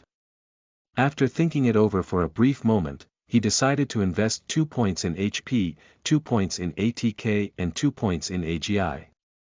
As for his skill point, although he was very hesitant to spend it, in the end, he chose to spend it on his Flickering Steps skill. He chose this skill because it was his only life-saving skill and he didn't regret his choice after looking at the skill again. Skill name. Flickering Steps Skill Creator. Gear Skill Level. 2 to 3 Skill Rank. A active. For the next 15 seconds, the user agility is increased by 350%. Cooldown. 4 minutes. Description. A skill created by the famous adventurer, Gear of the Flickering Steps. His trademark move allowed him to remain untouched on battlefields and only a light flicker of his silhouette could be seen before a foe is slain just moments after. The cooldown was reduced by 1 minute, but the most important thing was 5 seconds got added to the duration that he could use Flickering Steps and it increased the amount by 50%. One could only dream of trying to catch him in such a state. He had confidence that as long as he wanted to, he would be able to escape from the Shadow Wolf if things went south. Now his character window looked more like. Name. Isroth EXP 0/400 level. 3 stat points. 0 title. None class. Combat Master HP, hit points. 300/300 energy. 100 ATK, attack. 90, 60 plus 30, defense, def. 20 agility, AGI. 30 magic, mag. 0 gear equipped. Nameless blade. Main weapon skills. Skill points. 0, breaker of limits, passive, level. Maxed, S-class, first baneful sword. Destruction, active, level. 1/3, a class, flickering steps, active, level. 2/3, a class, inventory. Gold. 0 silver. 0 bronze. 70.x1 demonic boar hide fame. Bedouin world fame. 110. Izroth then turned his attention back to the fight after making sure everything was complete and only one word described it. Disorganized. The fight was a total wreck. Mick had messed up the aggro with the Shadow Wolf and it had almost cost Luna her life. A tank was supposed to know how to properly manage aggro, but Mick just randomly used skills and didn't pay attention to any of his surroundings. To make things worse, Tina was only healing Mick even though most of the damage was going straight to Halls, the main tank. To top it all off, Ryder wasn't even attacking seriously, only popping out to deal damage every once in a while before retreating back to the distance. Luna took out an MP potion and drank it down quickly. It had a very bitter taste, but she felt a rejuvenating feeling overcome her. Plus 100 MP. 140/250 MP remaining. Luna glared at Tina, who seemed to be taking it easy while focusing on healing only Mick. To make matters even worse, that Mick guy almost got her killed by messing up the aggro. It was like these guys were trying to slowly whittle away at them. Though what made Luna more nervous than anything, a new unknown person who appeared not too far away from them, just out of the distance of the battle. That person looked calm with cold eyes, as though the people he was watching wasn't even in his sight. Luna's heart was racing as the situation just seemed to deteriorate more and more by the second. Luna finally couldn't tolerate it anymore and spoke in a cold tone towards Tina, "Hey cleric, how about you try to heal someone who is actually taking damage?" She was usually a very quiet person and rarely spoke to others. In fact, the number of sentences she spoke to her current party since they met could be counted on one's fingers. But even she was patient as she was, couldn't continue to ignore their actions. Tina's eyes narrowed as she stared towards Luna as a smug look appeared on her face. Are you stupid or something? I'm obviously healing my tank while you heal your tank. Isn't that how it goes? Why should I hold your hand healing a tank you're supposed to be healing?" Tina snapped back with a cold tone. Luna was fuming, but she kept a serene mind while focusing on healing Halls. Tina obviously had no plans to help with healing Halls, to begin with, even though he was the main tank. She didn't even bother trying to heal Luna when she was attacked because of a mistake made by Mick. Luna simply scoffed before glancing over in the direction where Izroth was standing. He was still standing there with his arms folded, like a ferocious beast waiting to pounce on its prey. HOOOWL, the Shadow Wolf howled loudly as everyone within range took a hit. 100 HP, 100 HP, 100 HP, 100 HP, 100 HP, 100 HP. It was a sound attack, so defense was useless against those kinds of attacks, but luckily the damage had a set amount of damage it did. Halls slashed forward with his sword, slashing at the Shadow Wolf. He managed to get a nice blow in on its neck. Clang. Slash. Critical hit. 100 HP. 545/10,000 HP remaining. Shadow Wolf, they had managed to get the shadow down to almost 15% of its HP even while not fully cooperating with together. Mick seemed to withdraw for a moment before an alert went off. Ding. Party leader has changed loot settings to party leader only from role. As soon as Luna, Halls, and Quint saw that, their faces all turned ugly. How shameless could this guy be? He barely contributes, almost gets one of their members killed, and now he changes the loot settings for the party. Were they fools? He obviously planned on taking all the loot for himself and his group. Hall's eyes immediately turned cold as he gave Mick a death stare. What's the meaning of this? Hall's voice sounded ice cold as he spoke while trying to restrain his anger. Don't worry, it's only to make sure the loot gets divided fairly. You have my word, I'll make sure to divide the loot fairly amongst all of us. Mick said with confidence as though he was in complete control of the situation. Divide. Ha. He would never do that, only Tina and Ryder would get a cut, the others. Well, the EXP should be enough for them to be satisfied. Luna, Halls, and Quince were so blinded by rage at that moment that even the always calm and observant Luna missed a very important alert at the same moment that Mick changed the loot settings. None of them saw that it said, "Ding! Player Ryder has left the party." The rogue Ryder had left their group and not a single person noticed. As they kept fighting even though they were visibly upset, Luna suddenly felt something was off. She had a frown on her face as her first reaction was to look towards Isroth, but he was still just standing there with his arms folded. What was it? What was this gut feeling gnawing at her? Luna's eyes suddenly widened. The rogue, she mumbles to herself before looking around but not seeing them anywhere. She then glanced at the party and saw that there was one less member. Finally, her eyes fell upon the alert she missed. Luna had only lost her calm for a brief moment, but during that time they managed to set all of this up. This is bad. Just as she was about to warn Halls and Quince, she heard a shout of pain from her side. It was Quince. Gah! Quince felt a jolting pain in his neck and then a sharp pain stabbing into his back. He couldn't move at all. Behind him was a rogue. It was Ryder. He had used 2 rogue skills on Quince, Pressure Point and Backstab, before following up with a basic attack. Mages had naturally weak defenses and no protection skills this early on, so rogues were their absolute bane. Skill name. Pressure Point skill level. 1/3 skill rank. D skill damage. Deals 50% of the user ATK as damage. If you use this attack while stealth, it deals 100% of the user attack as damage. This skill has a high chance of stunning the target for 1 second if it successfully hits. Description. This skill allows the user to control their target or regroup during a fight. It can change the entire flow of a fight if executed correctly. 50 HP. Critical hit. 100 HP. 50 HP. 0/250 HP remaining. Quince, ding. Player Quince has died.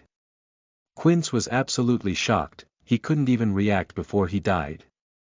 He only had 150 HP remaining after that sound attack by the Shadow Wolf, and during that time Luna couldn't afford to heal him before he was killed by Ryder.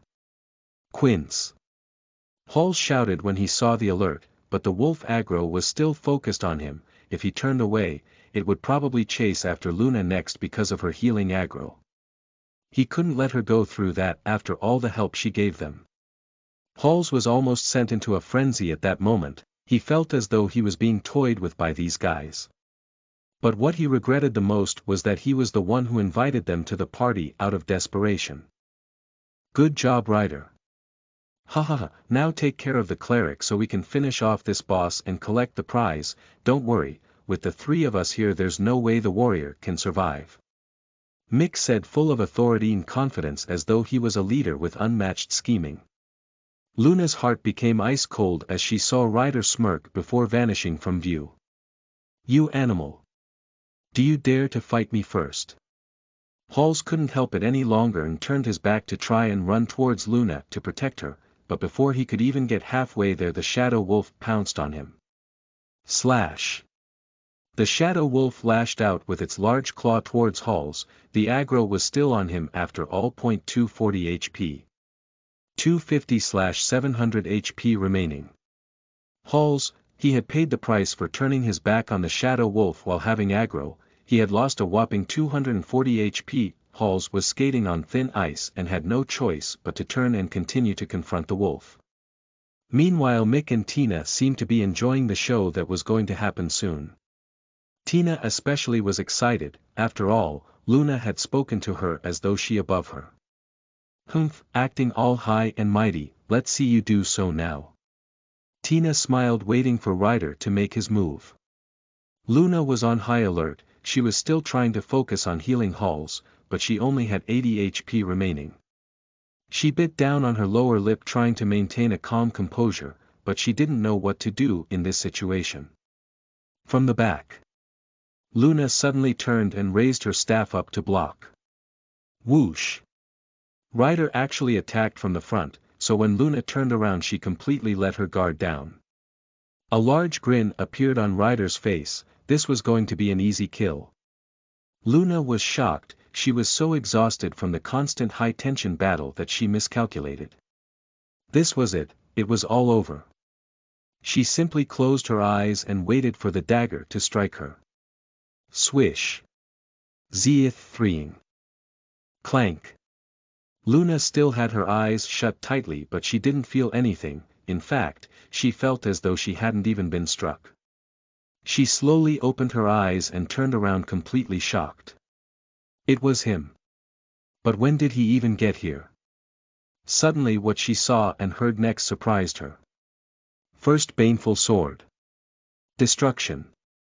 That sound earlier was the sound of Isroth unsheathing, striking on sheathing his sword all in one smooth motion. Ryder stood there, his eyes widened as though he couldn't believe it.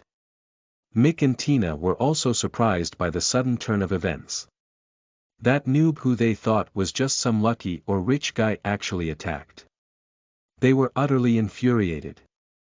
Ryder saw the damage number on his screen and thought it must have been a bug, that guy was only level 3 when he was in their party, there was no way he could be that strong. It had to be a bug. 250 HP. 0/225 HP remaining. Ryder, it was an instant kill. Chapter 7 Shameless. You are listening at novelfull.audio. Ding. Player Ryder has died. Isroth glanced at Luna before turning back to look over at Mick and Tina. He thought about just eliminating everyone and claiming the prize for himself. After all, the world of cultivation was ruthless. But this wasn't the world of cultivation, he had goals that he had to accomplish in this world and wouldn't needlessly create enmity with everyone he came across. Hey, cleric. How many more of those heals do you have left? Isroth spoke, but his eyes never left Mick and Tina, it was as though he was an ancient beast waiting to devour its prey. Luna blinked a few times, but even though she was still quite shocked, Luna quickly snapped out of it and regained her composure and a serene mind. I have 5 heals remaining. Luna had taken her last mana potion earlier and used a heal to recover some of Hall's HP, but before she could continue healing, Quince was suddenly attacked. So she had enough mana to use only 5 more heals. Luna didn't know who this person was, but he had saved her life and didn't seem to hold any malicious intent. Plus, it seemed as though he had some grievances with those other players to settle. Isroth nodded, you and the tank leave the party and invite me. Try to stay alive until I finish those guys off. Think you can handle that? Isroth said as he pointed towards the direction of Mick and Tina. Luna's heart grew extremely cold as she nodded.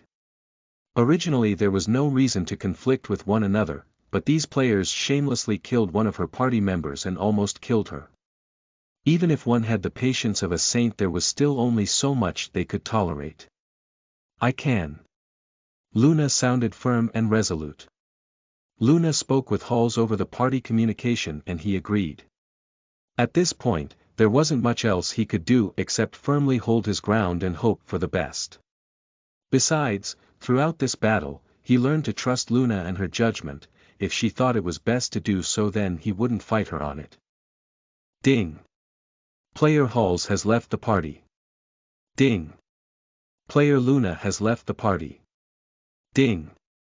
Player Luna would like to invite you to a party along with Player Halls. Do you wish to accept? Accept. Isroth said without hesitating in the slightest manner. Luna and Halls were both curious as to what class and level this player would have to be to one-shot someone, and when they saw his level they were utterly shocked. A level 3 combat master. They were surprised. Never in their wildest dreams would they have thought he'd be a combat master, and only level 3 at that. This had to be some kind of bug, right? Mick, what are you going to do? That guy just instant killed Ryder. Tina was frightened. She had told Isroth earlier that he was useless and in the way. She looked at him with disdain and contempt, as though Isroth was beneath her. There was no way he wouldn't want revenge. Tina's face turned very ugly as she thought about all those things and her potential fate. Tina wasn't the only one nervous. Mick had cold sweats on his back. Wasn't this guy just a noob or some snotty rich kid? Wasn't he a combat master, the most trash class in the entire game? He was only level 3, a nobody. Mick's fear slowly started to turn into anger at allowing himself to be fooled by Isroth. He had to die no matter what. It was just luck. Ryder was already low on HP from the Shadow Wolf's sound attack. He must have just put all his stat points into nothing not attack and got a lucky critical hit. Humph, trying to pretend he's amazing, he just got lucky. Mick was starting to feel more and more confident as he came up with reasons that justified what happened. Besides, he's just a coward who sneaks attacks others. How shameless. Mick spat to the side in a show of scorn. That's right, he just got lucky. That has to be it. And to think I was actually a bit scared for a moment there. Just a tiny lizard who thinks he's a dragon. Tina had also regained her confidence after listening to what Mick said to her. It all sounded logical and without fault. Halls and Luna almost coughed up blood from anger when they heard the shameless words leaving Mick and Tina's mouths. Shameless. Coward. Sneak attack. Weren't they describing themselves? First, Mick and his 2 members offered to help them. Then, when Halls gave Mick the party leader position to invite the rogue, he suddenly jumped into battle without giving the lead back. To make things even worse, they were purposely sabotaging some moments of the battle and almost got Luna killed. Their cleric was only healing Mick even though Halls was taking most of the damage. The worst thing of all was that not only did Mick change the loot settings to party leader only, but their rogue left the party and sneak attacked Quince and tried to even finish off Luna. Yet they had the nerve to sit here and call Isroth all those things. How could Halls and Luna not be completely enraged by their attitudes? Isroth grinned a bit while slowly walking forward closer to Mick and Tina. He didn't even find it necessary to waste words on trash like this, but he couldn't help but speak after seeing how foolishly they were acting. Luck. Did he need that? Coward. In his thousands of years of cultivation, no one had dared call him a coward. Sneak attack. He was clearly standing in the open before he attacked. They were just completely ignoring him because they believed he wasn't a threat. Good, very good. I can't remember the last time someone has called me a shameless coward. I guess that must make the both you a piece of trash. No, even a piece of trash is too good for you. You're nothing. You're just insects who feast on pieces of trash. Isroth didn't make wasting any more words and made his move, rushing forward towards Mick and Tina. Flickering steps, Isroth said to himself as his agility shot up as his body seemed to be flickering in and out of existence. A 350% boost to his agility for 15 seconds. His base agility was at 30, so with the help of flickering steps his agility would become 105.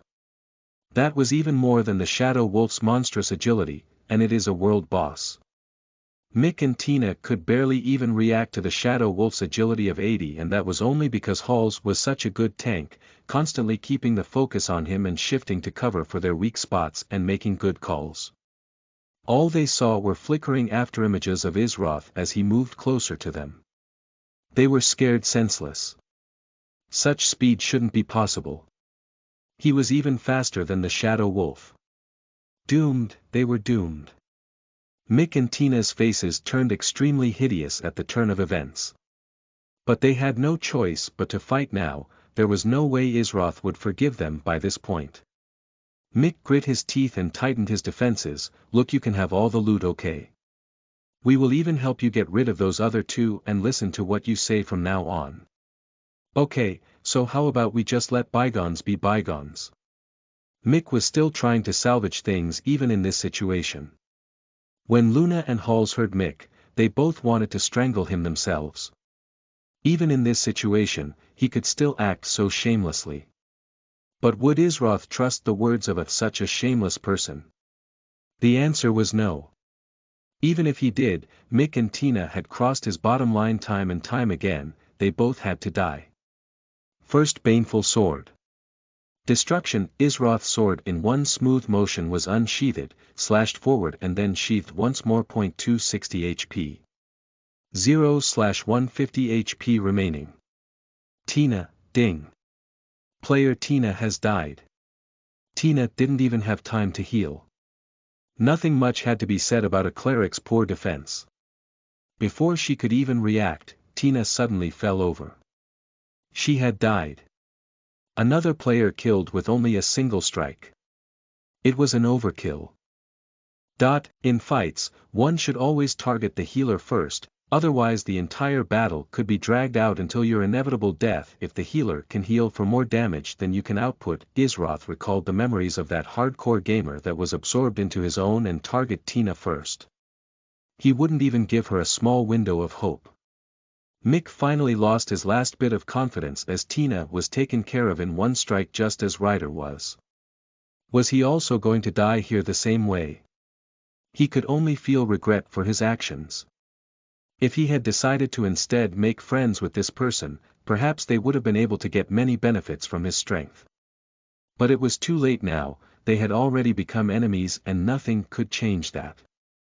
Mick clenched his sword and shield tightly in his hand as he slashed out towards where Isroth just was after he killed Tina. Mississippi.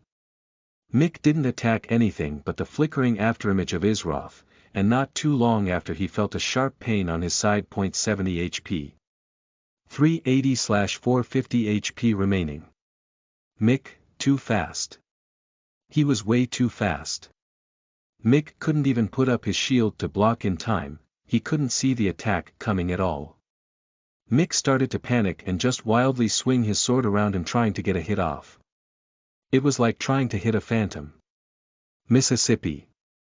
Isroth had a smirk on his face and his eyes were completely cold as his sword cleaning cut Mick on his neck.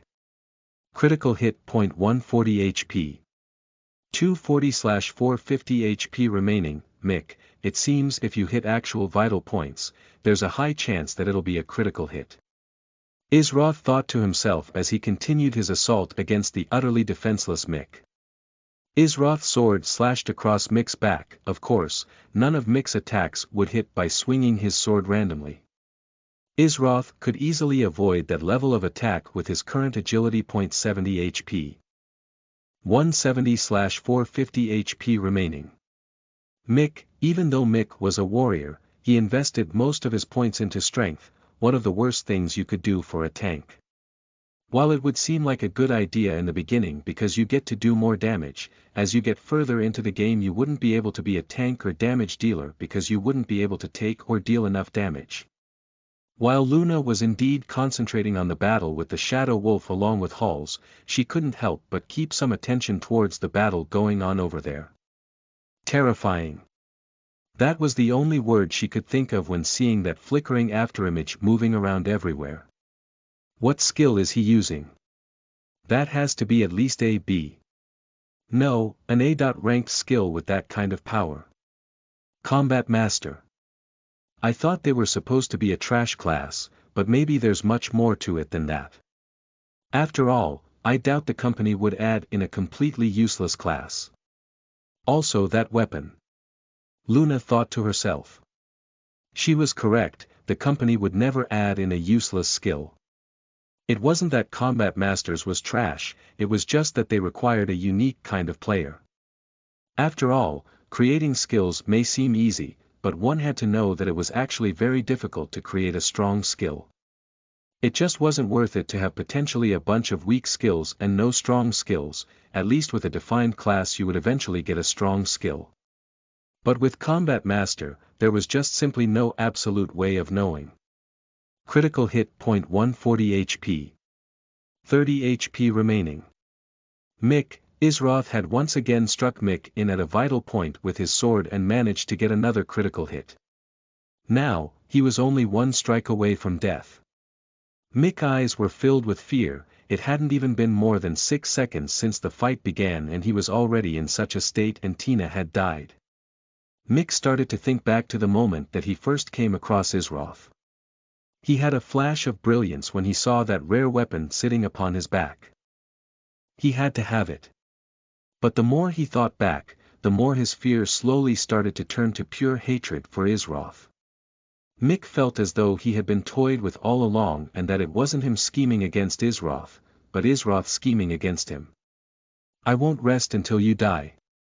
Mick shouted, though it was the last thing he shouted before a sword descended towards him, slashing cleanly across his chest. "Then, I'll be waiting," Isroth spoke in a cold tone as he sheathed his sword. 70 HP. 0/450 HP remaining. Mick, ding. Player Mick has died. Mick, Ryder, and Tina had all been eliminated by Isroth, just one person who was 2 levels below them. What a frightening player. Isroth then turned his attention towards the battle with the Shadow Wolf. It seemed things were becoming more and more intense since they had no damage dealer to do any real damage to the Shadow Wolf. Its HP didn't move much from where it was before. 225/10 000 HP remaining. Shadow Wolf, 5700 HP remaining. Halls, 8180 HP remaining. Luna, 300/300 HP remaining. Isroth placed his hand on the hilt of his sword. He still had 7 seconds remaining on his flickering steps after dealing with Tina and Mick. It was time to defeat a world boss. Chapter 8, Clearing the First World Boss. You are listening at NovelFull.audio. Isroth rushed towards the Shadow Wolf as it was swiping its massive claw at Halls. Blocked. 120 HP. 30/700 HP remaining. Halls, plus 100 HP. 130/700 HP remaining. Halls, Luna had used Cure on Halls just after the moment the Shadow Wolf attacked. She only had enough mana for 2 more heals remaining. But she couldn't collapse under the pressure and had to keep focus. One wrong slip up and Halls could die. Isroth arrived at the side of the Shadow Wolf. Even though the Shadow Wolf was incredibly agile, it only had 80 agility while Isroth still had flickering steps active and had a monstrous 105 agility. It could not avoid Isroth's sword as it slashed against the joint on the Shadow Wolf's left leg. 6 seconds remaining on flickering steps. 60 HP. 165/10 000 HP remaining. Shadow Wolf, Isroth continued to flicker around the Shadow Wolf. His attack speed was fast. He could get off at least 3 attacks every 2 seconds. His movements couldn't be seen clearly by Luna or Halls, it just looked like some blur constantly moving around the Shadow Wolf, toying with it. This was a world boss. Luna was astounded when she saw that frightening sight. Maybe that was a legendary S-rank skill. His agility was so fast that even the Shadow Wolf had no chance of avoiding it with its monstrous speed. Isroth's sword didn't stop moving for a moment. It swept underneath the massive Shadow Wolf and then again on that same joint that Isroth targeted before on the Shadow Wolf's left leg. 60 HP. Critical hit. 120 HP. 985/10 000 HP remaining. Shadow Wolf, 4 seconds remaining on flickering steps. Halls was completely dumbstruck by what was going on at this moment. He had thought that everything from the beginning would be wishful thinking. But they could really do it. They could defeat a world boss. When Halls came to this conclusion, it caused his blood to boil with excitement. He became even more daring, helping out with the assault now. He swung his sword out and struck the Shadow Wolf. 50 HP. 935/10,000 HP remaining. Shadow Wolf. Halls felt a warm feeling over his body. It was Luna using Cure to heal him. Plus 100 HP. 230/700 HP remaining. Halls. The Shadow Wolf became enraged when its health dropped below 10%. Hull. The Shadow Wolf howled loudly as its eyes turned blood red with an endless beastly rage. Ding. Shadow Wolf has entered an enraged state. Ding. Shadow Wolf attack has been increased by 100%. Ding.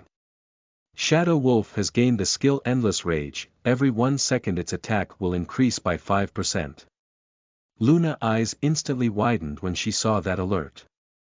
She instantly cast her very last Cure on Halls. Plus 100 HP. 330/700 HP remaining. Halls. With its large jaws, the Shadow Wolf bit towards Halls, aiming to bite down on him whole. Halls quickly reacted. He knew that things weren't looking good for him, especially since Luna was now out of mana and the Shadow Wolf entered an enraged stage. He was furious by the fact that if Quince hadn't been backstabbed by that rogue, they would have the damage to have probably already finished this fight. Now they were walking on a tightrope. Blocked. 310 HP. 20/700 HP remaining. 310 damage. And that was to a tank who blocked with his shield. The Shadow Wolf was truly deserving of being a world boss. Isroth wasn't slacking off at this moment either, he was waiting for the right moment to strike. So this is what the enraged state of a boss looks like. 100% attack increase instantly and 5% more attack every 1 second, how frightening. If a fight gets drawn out too long, then it could even kill tanks instantly, Isroth thought to himself. 2 seconds remaining on flickering steps. Isroth's eyes flashed with a cold glint as he arrived below the Shadow Wolf's neck. This is the moment he was waiting for. While the Shadow Wolf couldn't completely keep up with his speed, it still kept its vitals well guarded.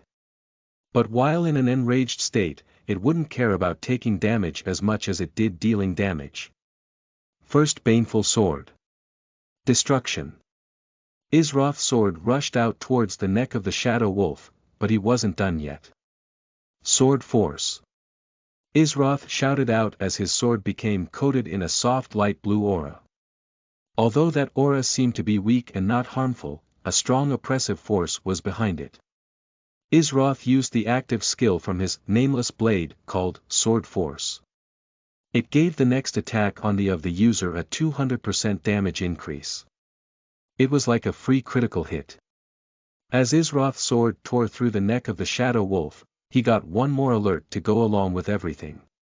Critical hit. 1020 HP. 0/10,000 HP remaining. Shadow Wolf, Luna, Halls and even Isroth himself was dumbfounded when they saw that large damage number pop up. 1020 damage at level 3. If other players learned of this, they would definitely complain to the gaming company that something was bugged or broken. The Shadow Wolf tried to give another howl, but its blood-red eyes slowly dimmed as the howl wouldn't leave its mouth. It fell over to the ground and a small tremor followed. It had died. Ding. Congratulations, you have defeated demonic beast Shadow Wolf. Ding. You have been awarded 2667 EXP. You have leveled up to level 6. You have been awarded +9 stat points for leveling up. You have been awarded +1 skill point for leveling up. Ding. Congratulations, your party has cleared the first world boss. Ding. Since you are the first party to clear a world boss, you have received +100 fame. Ding. You have been awarded 500 EXP. Ding. You have been awarded +3 stat points. You have leveled up to level 7. You have been awarded +3 stat points for leveling up. You have been awarded +1 skill point for leveling up. Ding. The alerts seem to be going off non-stop in their character windows. Isroth most of all since he was only level 3, he gained great benefits from this, his level had shot up from level 3 to level 7. That was 4 levels from defeating a single world boss. Isroth had a thought about just searching for world bosses and killing them to gain EXP and rewards, but how could it be that easy to find a world boss let alone defeat it? After all, even though technically 14 people fought this world boss that was relatively weak compared to those monstrous ones, 11 still had died. Although, 3 were eliminated by Isroth and another by Ryder that rogue. Isroth tossed that idea to the back of his head, he knew that this was just a lucky encounter. The chances of it happening again so soon was incredibly small. Besides, they were indeed lucky. If the big guilds got a hold of the news of a world boss, even Isroth himself couldn't fight against thousands of players alone, yet. He would have had no place in the fight for the world boss. An alert appeared on Hall's screen and he turned to look at Isroth. If they didn't have his help, then both him and Luna would have died. They would have done all that work for nothing in the end, so he was very thankful towards Isroth. Halls looked towards Luna, who was smiling and nodded. She had a good idea what he wanted to do and she had no objections to it. If not for Isroth, there was no way they would have been able to pull through that situation and gain benefits from it. Ding! Player Isroth has been promoted to party leader. Isroth looked a bit startled when he saw that he was suddenly the party leader, but he didn't even have time to question it as another alert appeared in front of his face. Ding! Please enter the name of your party for clearing the first world boss. Isroth's eyes widened a bit. According to the memories he absorbed, this was something huge. Your name would be announced to the world and you could become famous overnight. For them to give it up to him had to be an incredibly tough decision. Just as Isroth was about to talk, Halls interrupted him. Alright, you don't have to say anything, just accept it. We both already agreed that without you we would have no gains and only loses. This is our most sincere way to say thank you. Halls had a bright smile on his face. All that tension from a moment ago was gone, even though he still despised those 3 players from earlier, he had set them into the back of his mind to enjoy this moment. Luna nodded, you've earned it. You saved my life earlier and I never got a chance to thank you, so, thank you. Luna had a bright smile upon her face and had no looks of disagreement whatsoever. Isroth looked at the two of them before nodding. He knew it would be rude to refuse after they made the choice to give up such a huge privilege. Then excuse me for being impolite, Isroth said as he began to enter a name into the menu. He didn't have to think too long on it, after all, he had the perfect name in mind. Isroth, that was all he put in the menu. How domineering. The entire world would see that name and under the cleared players they would see his name. For one person to put his name as the party name, how absolutely domineering. Luna and Halls were a bit shocked too, though they had decided to let him make the choice of what to put and didn't regret it. Ding! World announcement. The first world boss has been cleared by the party Isroth. Party leader. Isroth party members. Luna, Halls, they have been rewarded for their efforts. The system then went on to show all the rewards the party received from clearing the first world boss. This was breaking news. The first world boss had been cleared and it wasn't by any big guild or even a small guild, but by Isroth. A party with only 3 members who, get this, party leader name was Isroth. The big guilds immediately sent out people to ask around about this Isroth or any information on the other players who cleared the first world boss.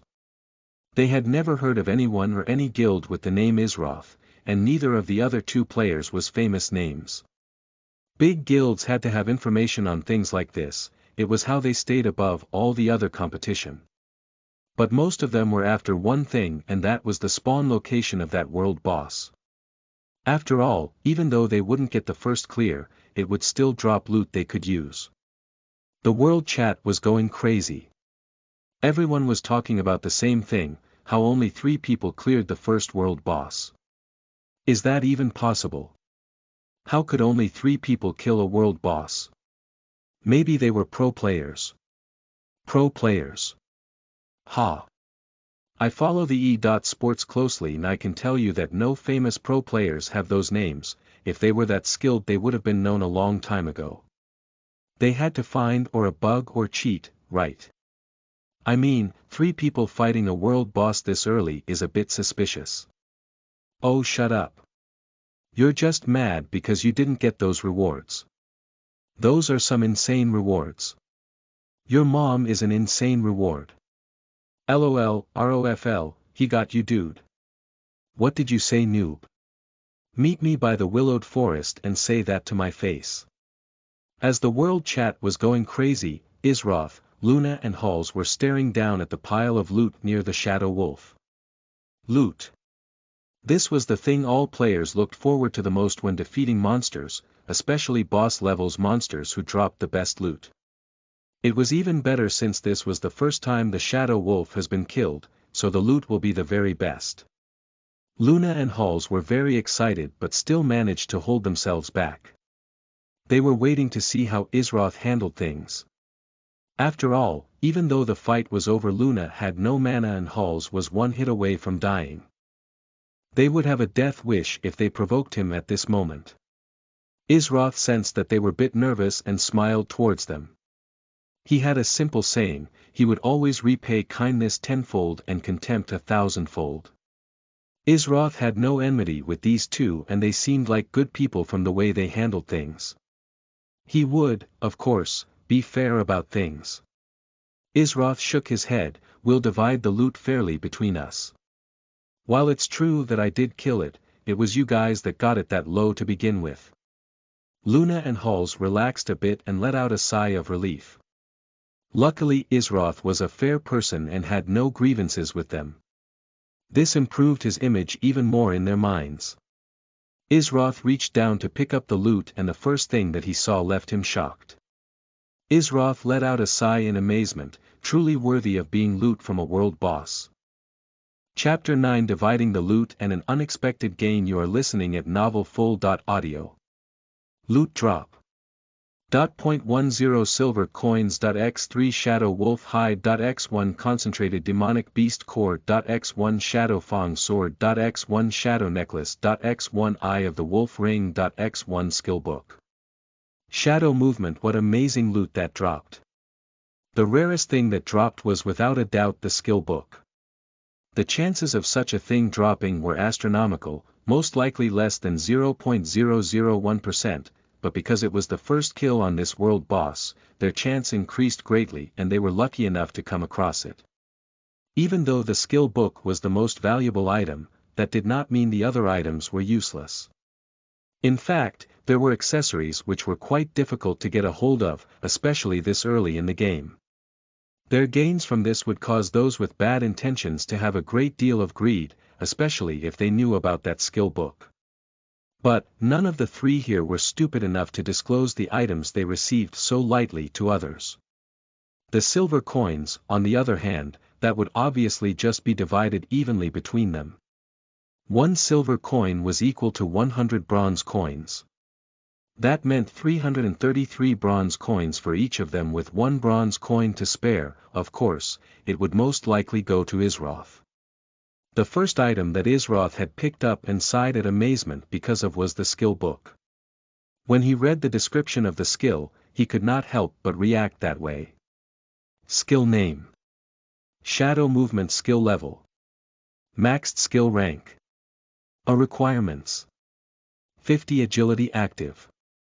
Increases your agility by 200% and fuses the user with their own shadow so that they may move freely for 30 seconds, or until their shadow state is released or broken. The user cannot attack or perform any other actions while in this state. The user can still be attacked while in this state if discovered. Skill cooldown. 7 minutes. An A-ranked skill and a life saving skill at that. One could choose to launch a stealth attack and catch their enemies off guard, or even escape an encirclement with relative ease. This was an ideal skill for a rogue. If Ryder was here and saw that skill, he would be so green with jealousy and feel endless regret for not being able to obtain it. That was an A-ranked skill. Even later into the game, they were going to be quite difficult to come by. Isroth did not have the agility requirements to use this skill quite yet, but he did have some stat points he could invest. After all, he leveled up a total of 4 times. Luna and Halls could not help but sigh with amazement as well. If only the skill book would have been suitable for one of them, they may have had a chance to obtain it. But, since neither of them was an agility-based class and could not bother wasting points on such a thing, it could only belong to the Isroth, who was obviously very fast. Since neither of you belongs to an agility-based class, this skill is most suitable for me. Do you have any rejections? Isroth looked over at Luna and Halls. Even if we wanted to fight with you over it, we should at the very least be a class that can use the skill. So it only makes sense that this skill belongs to you. Luna gave a reassuring smile. Indeed, if it was a warrior-based skill or a cleric-based skill, then we might have something to say, but there is not even much need to think this choice over. Halls sighed with a bit of regret that it was not a warrior-based skill. How amazing would that be to own an A-ranked skill? If he knew that Isroth already had 2 A-ranked skills and was about to obtain his 3rd, he would probably curse him for his good luck and drown in sorrow. Isroth nodded and didn't hesitate to even use the skill book as soon as it went to his inventory. System alert. Are you sure you wish to learn this skill? Ding. Congratulations, you have learned Shadow Movement. The skill was grayed out on his skill list, showing that he didn't have the requirements to use it yet. But he wasn't too worried about this since he would have what was required soon enough. The next thing Isroth did was divide up the silver. He received 3 silver and 34 bronze coins, while Luna and Halls received 3 silver and 33 bronze coins. Neither of them was going to make a fuss over 1 bronze coin, so it did not matter anyway. The next items he divided was the concentrated demonic beast core and the shadow wolf hide. Halls offered to give up his piece of shadow wolf hide for the concentrated demonic beast core. Isroth had no problem with this, and neither did Luna. He had contributed much to this victory, so he deserved certain benefits. Isroth gave all 3 pieces of shadow wolf hide to Luna. After all, he had gotten a skill book, so giving up that item could be seen as a small token of his appreciation. Luna did not bother being shy about it and received the X3 shadow wolf hide from Isroth. She wouldn't use them but sell them for silver. After all, this kind of material was extremely rare at this stage in the game, and a lot of the big guilds would pay a nice sum for it. Next up was one of the accessories, the Eye of the Wolf ring. It was an uncommon item, but that didn't take away from its value at all. Accessory name: Eye of the Wolf. Accessory rank: Uncommon. Accessory level: 10. Requirements: 50 magic mana. 100 accessory skill. Eye of the Wolf, active.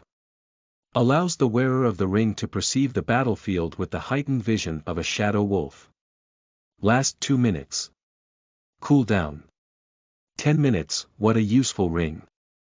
Isroth thought to himself as he glanced towards Luna's direction. Her eyes were sparkling while looking at that ring. Most women loved accessories, after all, be it in real life or a video game. Even in the 7 realms where Isroth was originally from, women loved jewelry in all kinds of accessories. Most would probably be disappointed that the skill didn't do anything but give you heightened senses, but Isroth knew how amazing that would be, especially in an intense or confusing situation. It would allow for one to gain an almost perfect understanding of the battle happening around them. That was a huge advantage in group fights. Isroth and Halls didn't even need to think or speak about it, as the ring obviously went to Luna. Luna had the requirements to equip the ring, and so she instantly put it on, and a lovely smile blossomed on her face as she admired her new piece of equipment. Isroth, without even taking a moment to decide, tossed the sword to Halls. When Halls received the sword, his eyes nearly popped out of their socket and he almost shed tears of joy. Isroth threw him a weapon like this so easily. He wasn't dreaming, right? He wouldn't wake up the next moment and find out this was all just a dream, right? He was so excited that that smile on his face wouldn't go away. Luna was also quite shocked by how generous Isroth was when she saw that weapon he gave to Halls. She let out a long sigh. If only more players were so fair when dividing loot, a lot of problems could be avoided. Most players in this situation would do their best to get all the items possible, but Isroth was instead sharing fairly, just like he stated he would. She gazed at Isroth, her eyes filled with endless admiration. Isroth already had a good sword, so he wouldn't take all an item he would not bother using. Weapon name: Shadow Fang Sword. Weapon rank: Rare. Weapon level: 10. Requirements: 70 attack damage, 30 weapon skill. Shadow Pressure, active. Releases an intimidating pressure in the atmosphere, causing those within 10 meters to be feared for 3 seconds. Deals 50% of the user attack as damage every second the enemy is feared. This skill damage ignores physical defenses. Cooldown: 5 minutes. A rare sword with an active skill attached to it. This would make Halls one of the top tanks on the server at the moment. One had to know that most people had only common weapons right now, and those who had uncommon weapons were considered extremely lucky. Those who had rare weapons or items at this moment could probably be counted on just one hand. Halls had to control his breathing as he equipped the sword instantly after spending his stat points. The sword sat on his side. It was a dark black color with a smooth body and an incredibly sharp edge. It gave off a light milky aura that was the trademark of all rare weapons. Isroth had a slight smile appear on his face from the way Halls reacted. He could not help but to be amused by it as he retrieved the very last loot item the Shadow Wolf dropped, which was a necklace. Accessory name: Shadow Necklace. Accessory rank: Uncommon. Accessory level: 10. Requirements: None. Agility: 30. The necklace itself didn't have any sort of special effect, but it gave an insane amount of agility to make up for it. Luna and Halls were already very satisfied with the items they received, especially so for Halls, who received a rare weapon. Neither of them would have any problems with the necklace going to Isroth. Isroth saw that neither of them had any complaints, so he put the necklace in his inventory and instantly equipped it. Isroth felt as though he became a bit lighter when that necklace equipped onto him. As soon as he equipped the necklace, the grayed out shadow movement skill became like all the other skills. He could now use it without a problem. They finally finished looting the corpse of the Shadow Wolf as it turned into energy particles before dispersing in the atmosphere. Isroth had a small grin on his face as he looked at his character window. I never thought that these video games could be so rewarding and exciting, he mumbled to himself. After thinking about it for a moment, Isroth decided to save his stat points for now and spend 1 skill point to finish maxing out Flickering Steps. Skill name: Flickering Steps. Skill creator: Gear. Skill level: Maxed. Skill rank: S. Active. For the next 20 seconds, the user agility is increased by 400%. Cooldown: 3 minutes. Description: A skill created by the famous adventurer, Gear of the Flickering Steps. His trademark move allowed him to remain untouched on battlefields, and only a light flicker of his silhouette could be seen before a foe is slain just moments after. Name: Isroth EXP 367/2 800 level.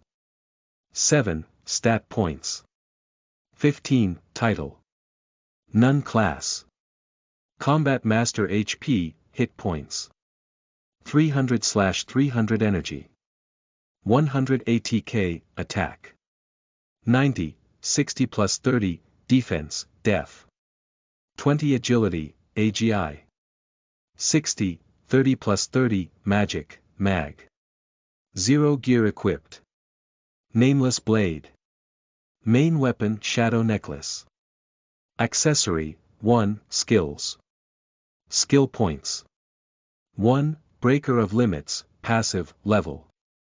Maxed, S-Class, First Baneful Sword. Destruction, active, level. 1/3, a class, Flickering Steps, active, level. Maxed, S-Class, Shadow Movement, active, level. Maxed, a class, Inventory. Gold. 0 silver. 4 bronze. 4, X1 Demonic Boar Hide Fame. World Fame. 210 Izroth was fairly surprised, it had actually upgraded to an S-rank skill. He actually received an S-rank skill from Gear.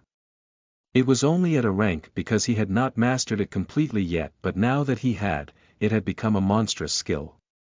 A 400% agility boost for 20 seconds.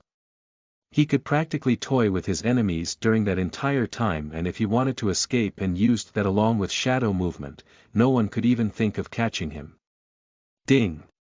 You have received a friend request from Luna, do you accept? Ding! You have received a friend request from Halls, do you accept? Izroth snapped out of astonishment when he heard the system alerts going off. He looked over at Luna and Halls with a curious look on his face. We should party sometime when you're free. We could even run dungeons together in the future if you're up for it. You can call us any time you need something, we're in your debt, Halls said with a friendly smile on his face. It was rare to meet such strong players randomly, so he would like to be friends with Izroth. If you ever need a cleric for a quest or hunting, you can feel free to contact me. You seem like the reckless type to go into dangerous situations alone. After all, Luna had a small smile on her face and looked very gentle and serene at that moment. Izroth nodded before accepting both of their friend requests. Ding! You have added Luna as a friend. Ding! You have added Halls as a friend. We haven't had a chance to properly introduce ourselves. I'm Luna, a cleric. Nice to meet you. Although they could tell each other names from the party member list, it was still a show of respect to offer a proper introduction. I'm Halls, a warrior. Hahaha, I'm not all that good with greetings and stuff. I'm Izroth, a combat master. You're both quite skilled. Halls and Luna blinked in surprise when they heard him say that. Coming from a player like Izroth who was monstrous, the fact that he called them good should be considered a huge compliment. Though they could only blush in shame as they knew they couldn't compare to him, at this moment. You really know how to give someone face HM. Hahaha, Halls just laughed it off playfully. Luna couldn't help but release a light giggle by how straightforward Izroth was. She had met a lot of guys before and they either tried to hit on her or were utterly repulsive to talk to. They always whispered sweet things to you but never meant any of it. Honest guys like Izroth were quite rare. She couldn't help but become a bit more interested in him.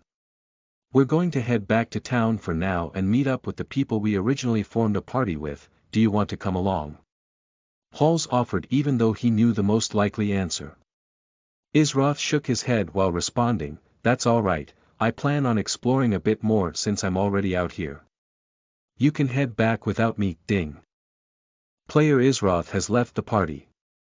Take care of yourself, there are a lot of dangerous monsters in this forest. Luna warned Izroth, a bit worried for his safety. Although she knew that he was strong and could take care of himself, she couldn't help but show a bit of concern for him being out here all by himself. You too as well, have a safe trip on your way back. Also, if those guys from earlier give you any trouble, let me know, I'll come over as soon as possible. A cold glint flashed in Izroth's eyes. He was referring to Mick, Ryder, and Tina. Those three were no good people, and now that they saw that world boss slip away right through their fingers, they might try to get revenge. Heh, don't worry if those guys dare try to bully us, let's just see how they like my Shadow Fang sword, Halls said confidently. Luna and Halls then headed off back towards the direction of Opal Village. Izroth looked towards the other direction, heading further into the forest before finally starting to walk that way. But what he didn't notice was that not far from where he was, a lone shadow was peering at him from within a tree. This person had to be extremely skillful in order to avoid Izroth's natural detection abilities. How terrifying. Heh, how interesting, the shadow said before vanishing from his position, leaving no trace behind. Chapter 10 Cultivating in Inframorph. You are listening at NovelFull.audio. Izroth was walking deeper into the willowed forest while remaining alert of his surroundings. This forest reminded him of when he was just a boy and would roam freely and wildly through such dangerous places. A frown appeared upon Izroth's face, for some reason he felt as though he was being watched. Although he didn't have his peerless cultivation of the past, his instincts and intuition still remained sharp as ever from many years of experience. Could it be those people from before coming to look for trouble? Izroth thought this to himself but quickly dismissed the thought. They simply were not his match at the moment and would not dare to venture this far into the willowed forest.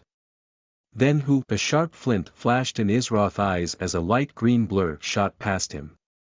He managed to barely react in time but still felt a sharp pain invade his right arm. During that short window of time, he instantly counterattacked his sword, striking onto the figure zooming past him. The fact that he could still manage to counterattack when being taken by surprise was due to the strong strength of his soul and his countless years of first-hand experience in actual combat. 40 HP. 260/300 HP remaining. Izroth, ding. You have been poisoned. You will lose 10 health every 2 seconds for 10 seconds. 80 HP. For 20/500 HP remaining. When the light green blue stopped moving and appeared a couple of meters away from Izroth, heard a slight hissing sound. That creature had a sinister look in its eyes as it locked onto Izroth. HSSSSSST. Name. 3. Fanged Snake Level. 8 HP 500/500 ATK. 40 Def. 10 AGI. 70 Skills. Poisonous Fangs, passive. There is a chance to poison any target struck by its fangs. Those poisoned will take 10 damage every 2 seconds for 10 seconds. Venom Spit, active. Spits out poisonous venom in a fan, dealing 100% of attack as damage. Those it hit will be poisoned and take 10 damage every 2 seconds for 10 seconds. It seems that this little thing didn't have much attack or defense, but its agility was quite high. Add on its poison to that and it could be a nightmare for players. But Izroth wasn't worried the slightest bit. He still had that tranquil look on his face as he paid close attention to the movements of the 3. Fanged snake. Izroth had to end this fight quickly. He couldn't allow for it to draw out and continuously become poisoned. First Baneful Sword. Destruction. Izroth's sword, filled with an incredible amount of destructive energy, rushed towards the 3. Fanged snake. It wanted to dodge and evade the strike, but Izroth followed its movements closely as though he had already thought many steps ahead. This 3. Fanged snake agility was higher than his own, so he had to read its movements and react properly if he wanted to keep an advantage of it. Izroth's attack successfully hit on the back of the 3. Fanged snake. 260 HP. 160/500 HP remaining. 3. Fanged snake. 10 HP. 250/300 HP remaining. Izroth, the snake hissed in a fit of rage as it spat out a fan of venom towards Izroth. That venom seemed incredibly deadly as it dripped from the fangs of the 3. Fanged snake and melted the earth it touched beneath. Izroth decided this was the perfect moment to test a skill he received not too long ago. Shadow movement. Izroth's body vanished and disappeared into his own shadow. While in this form his agility increased by 200%. That means his previous agility of 60 was now 120. Although he couldn't attack or perform any other actions, it allowed him to move freely throughout the battlefield. The 3. Fanged snake looked confused as to what just happened. It had spat out its poisonous venom and then its target seemed to vanish into thin air as its attack hit nothing. Izroth swiftly rushed towards the direction of the 3. Fanged snake at full speed, and it had absolutely no clue to where he was. 10 HP. 240/300 HP remaining. Izroth. As Izroth took another tick of poison damage, his shadow form was instantly dispersed, but it was too late for the 3. Fanged snake to do anything about his next attack. Sword force. Izroth's sword was suddenly covered by a milky aura as it slashed out viciously towards the 3. Fanged snake. It tried to slither away to avoid the incoming attack, but that struggle did not last much longer. 170 HP. 0/500 HP remaining. 3. Fanged snake, ding. Congratulations, you have defeated 3. Snake. Ding. You have been awarded 250 experience. Loot drop. 20 bronze coins. Isroth was a bit surprised when he checked the loot. The loot that it gave was not as good as the level 5 demonic boar from earlier, but then suddenly something crossed his mind. I suppose defeating demonic-type monsters have more benefits of defeating regular beast. This was the conclusion Isroth came to after the few encounters he had. The boar and wolf were both demonic-type monsters, while this snake was just a regular beast. I see. So these demonic-type monsters are like the demon beast from the 7 realms, while the normal beast is just like the ferocious beast, Isroth thought to himself as he found a nearby tree to rest by for a moment. The poison continued to damage him and he would wait for it to fade and regain some health before he decided to venture further. When the poison finally stopped a few moments later, his HP sat at 210. Out of pure habit, Isroth decided to close his eyes and begin to meditate. During this time he thought about many things, his previous life, the memories of the person whose body he lived in, his promises, his betrayals. Much had been sacrificed for him to reach the pinnacle of cultivation. Many of those he loved had died and withered away, he had grown tired and weary of such a lonely life. Unknowingly to him, Isroth began to circulate spiritual essence according to the method of the Boundless Emperor Void Perfection technique he originally cultivated. An immense amount of energy from the atmosphere was drawn towards him as he remained in a completely serene state, unaware of the phenomenon he was causing. A few moments later Isroth opened his eyes and felt an incredible power flowing through his body. He was astounded, this power felt similar to the Boundless Emperor Void Perfection technique. But that shouldn't be possible, this world didn't have enough spiritual essence for him to cultivate such a high-level heavenly law. Ding. A mysterious energy has invaded your body. Ding. System parameters have limited your further increase in power. Ding. The skill, Breaker of Limits has been activated, system parameters have been bypassed. Ding. You have gained an unknown skill. The system cannot generate this skill. Processing. Ding. This skill will take 24 hours to generate and process, would you like to generate this skill? Isroth was reading the alerts and he shook down to his core. While a small part of it was due to the various system announcements, the main reason was that he could feel with his soul, that his body in the real-world cultivation level increased. That shouldn't be possible given the limited spiritual essence, but something happened to make this possible. Yes, generate the skill, ding. Beginning to generate skill. Processing 24 hours remaining.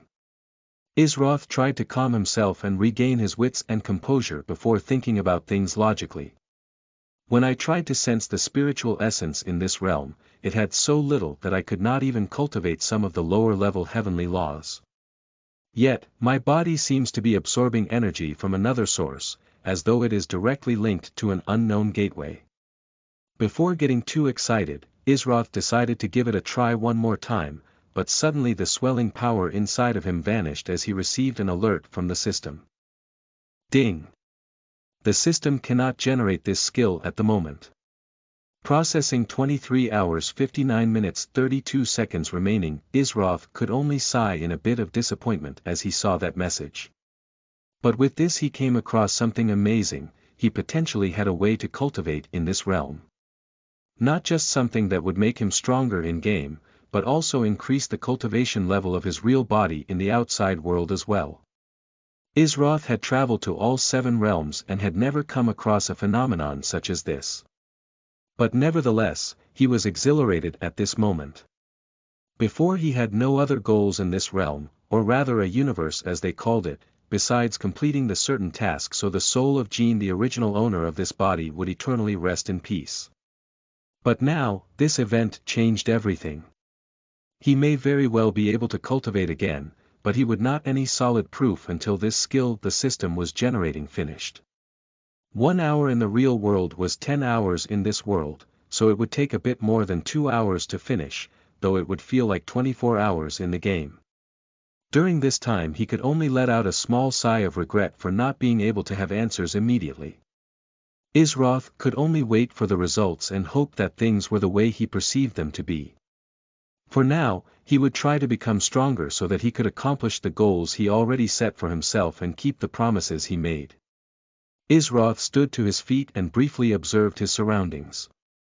He felt as though a new type of energy was lingering around him, but he could grasp its existence quite yet. It was a very mystical feeling. But he did not dwell on it too long before starting his journey further into the willowed forest. A shadowy figure was sitting silently on a tree branch quite a distance away from Isroth, but still had a clear sight of him. One couldn't tell because of how well hidden he was, but there was a slight look of shock on the face of that shadow. What was that oppressive energy I felt? A skill maybe. But for a skill to contain that kind of power, it would have to be, the shadow mumbled off to himself.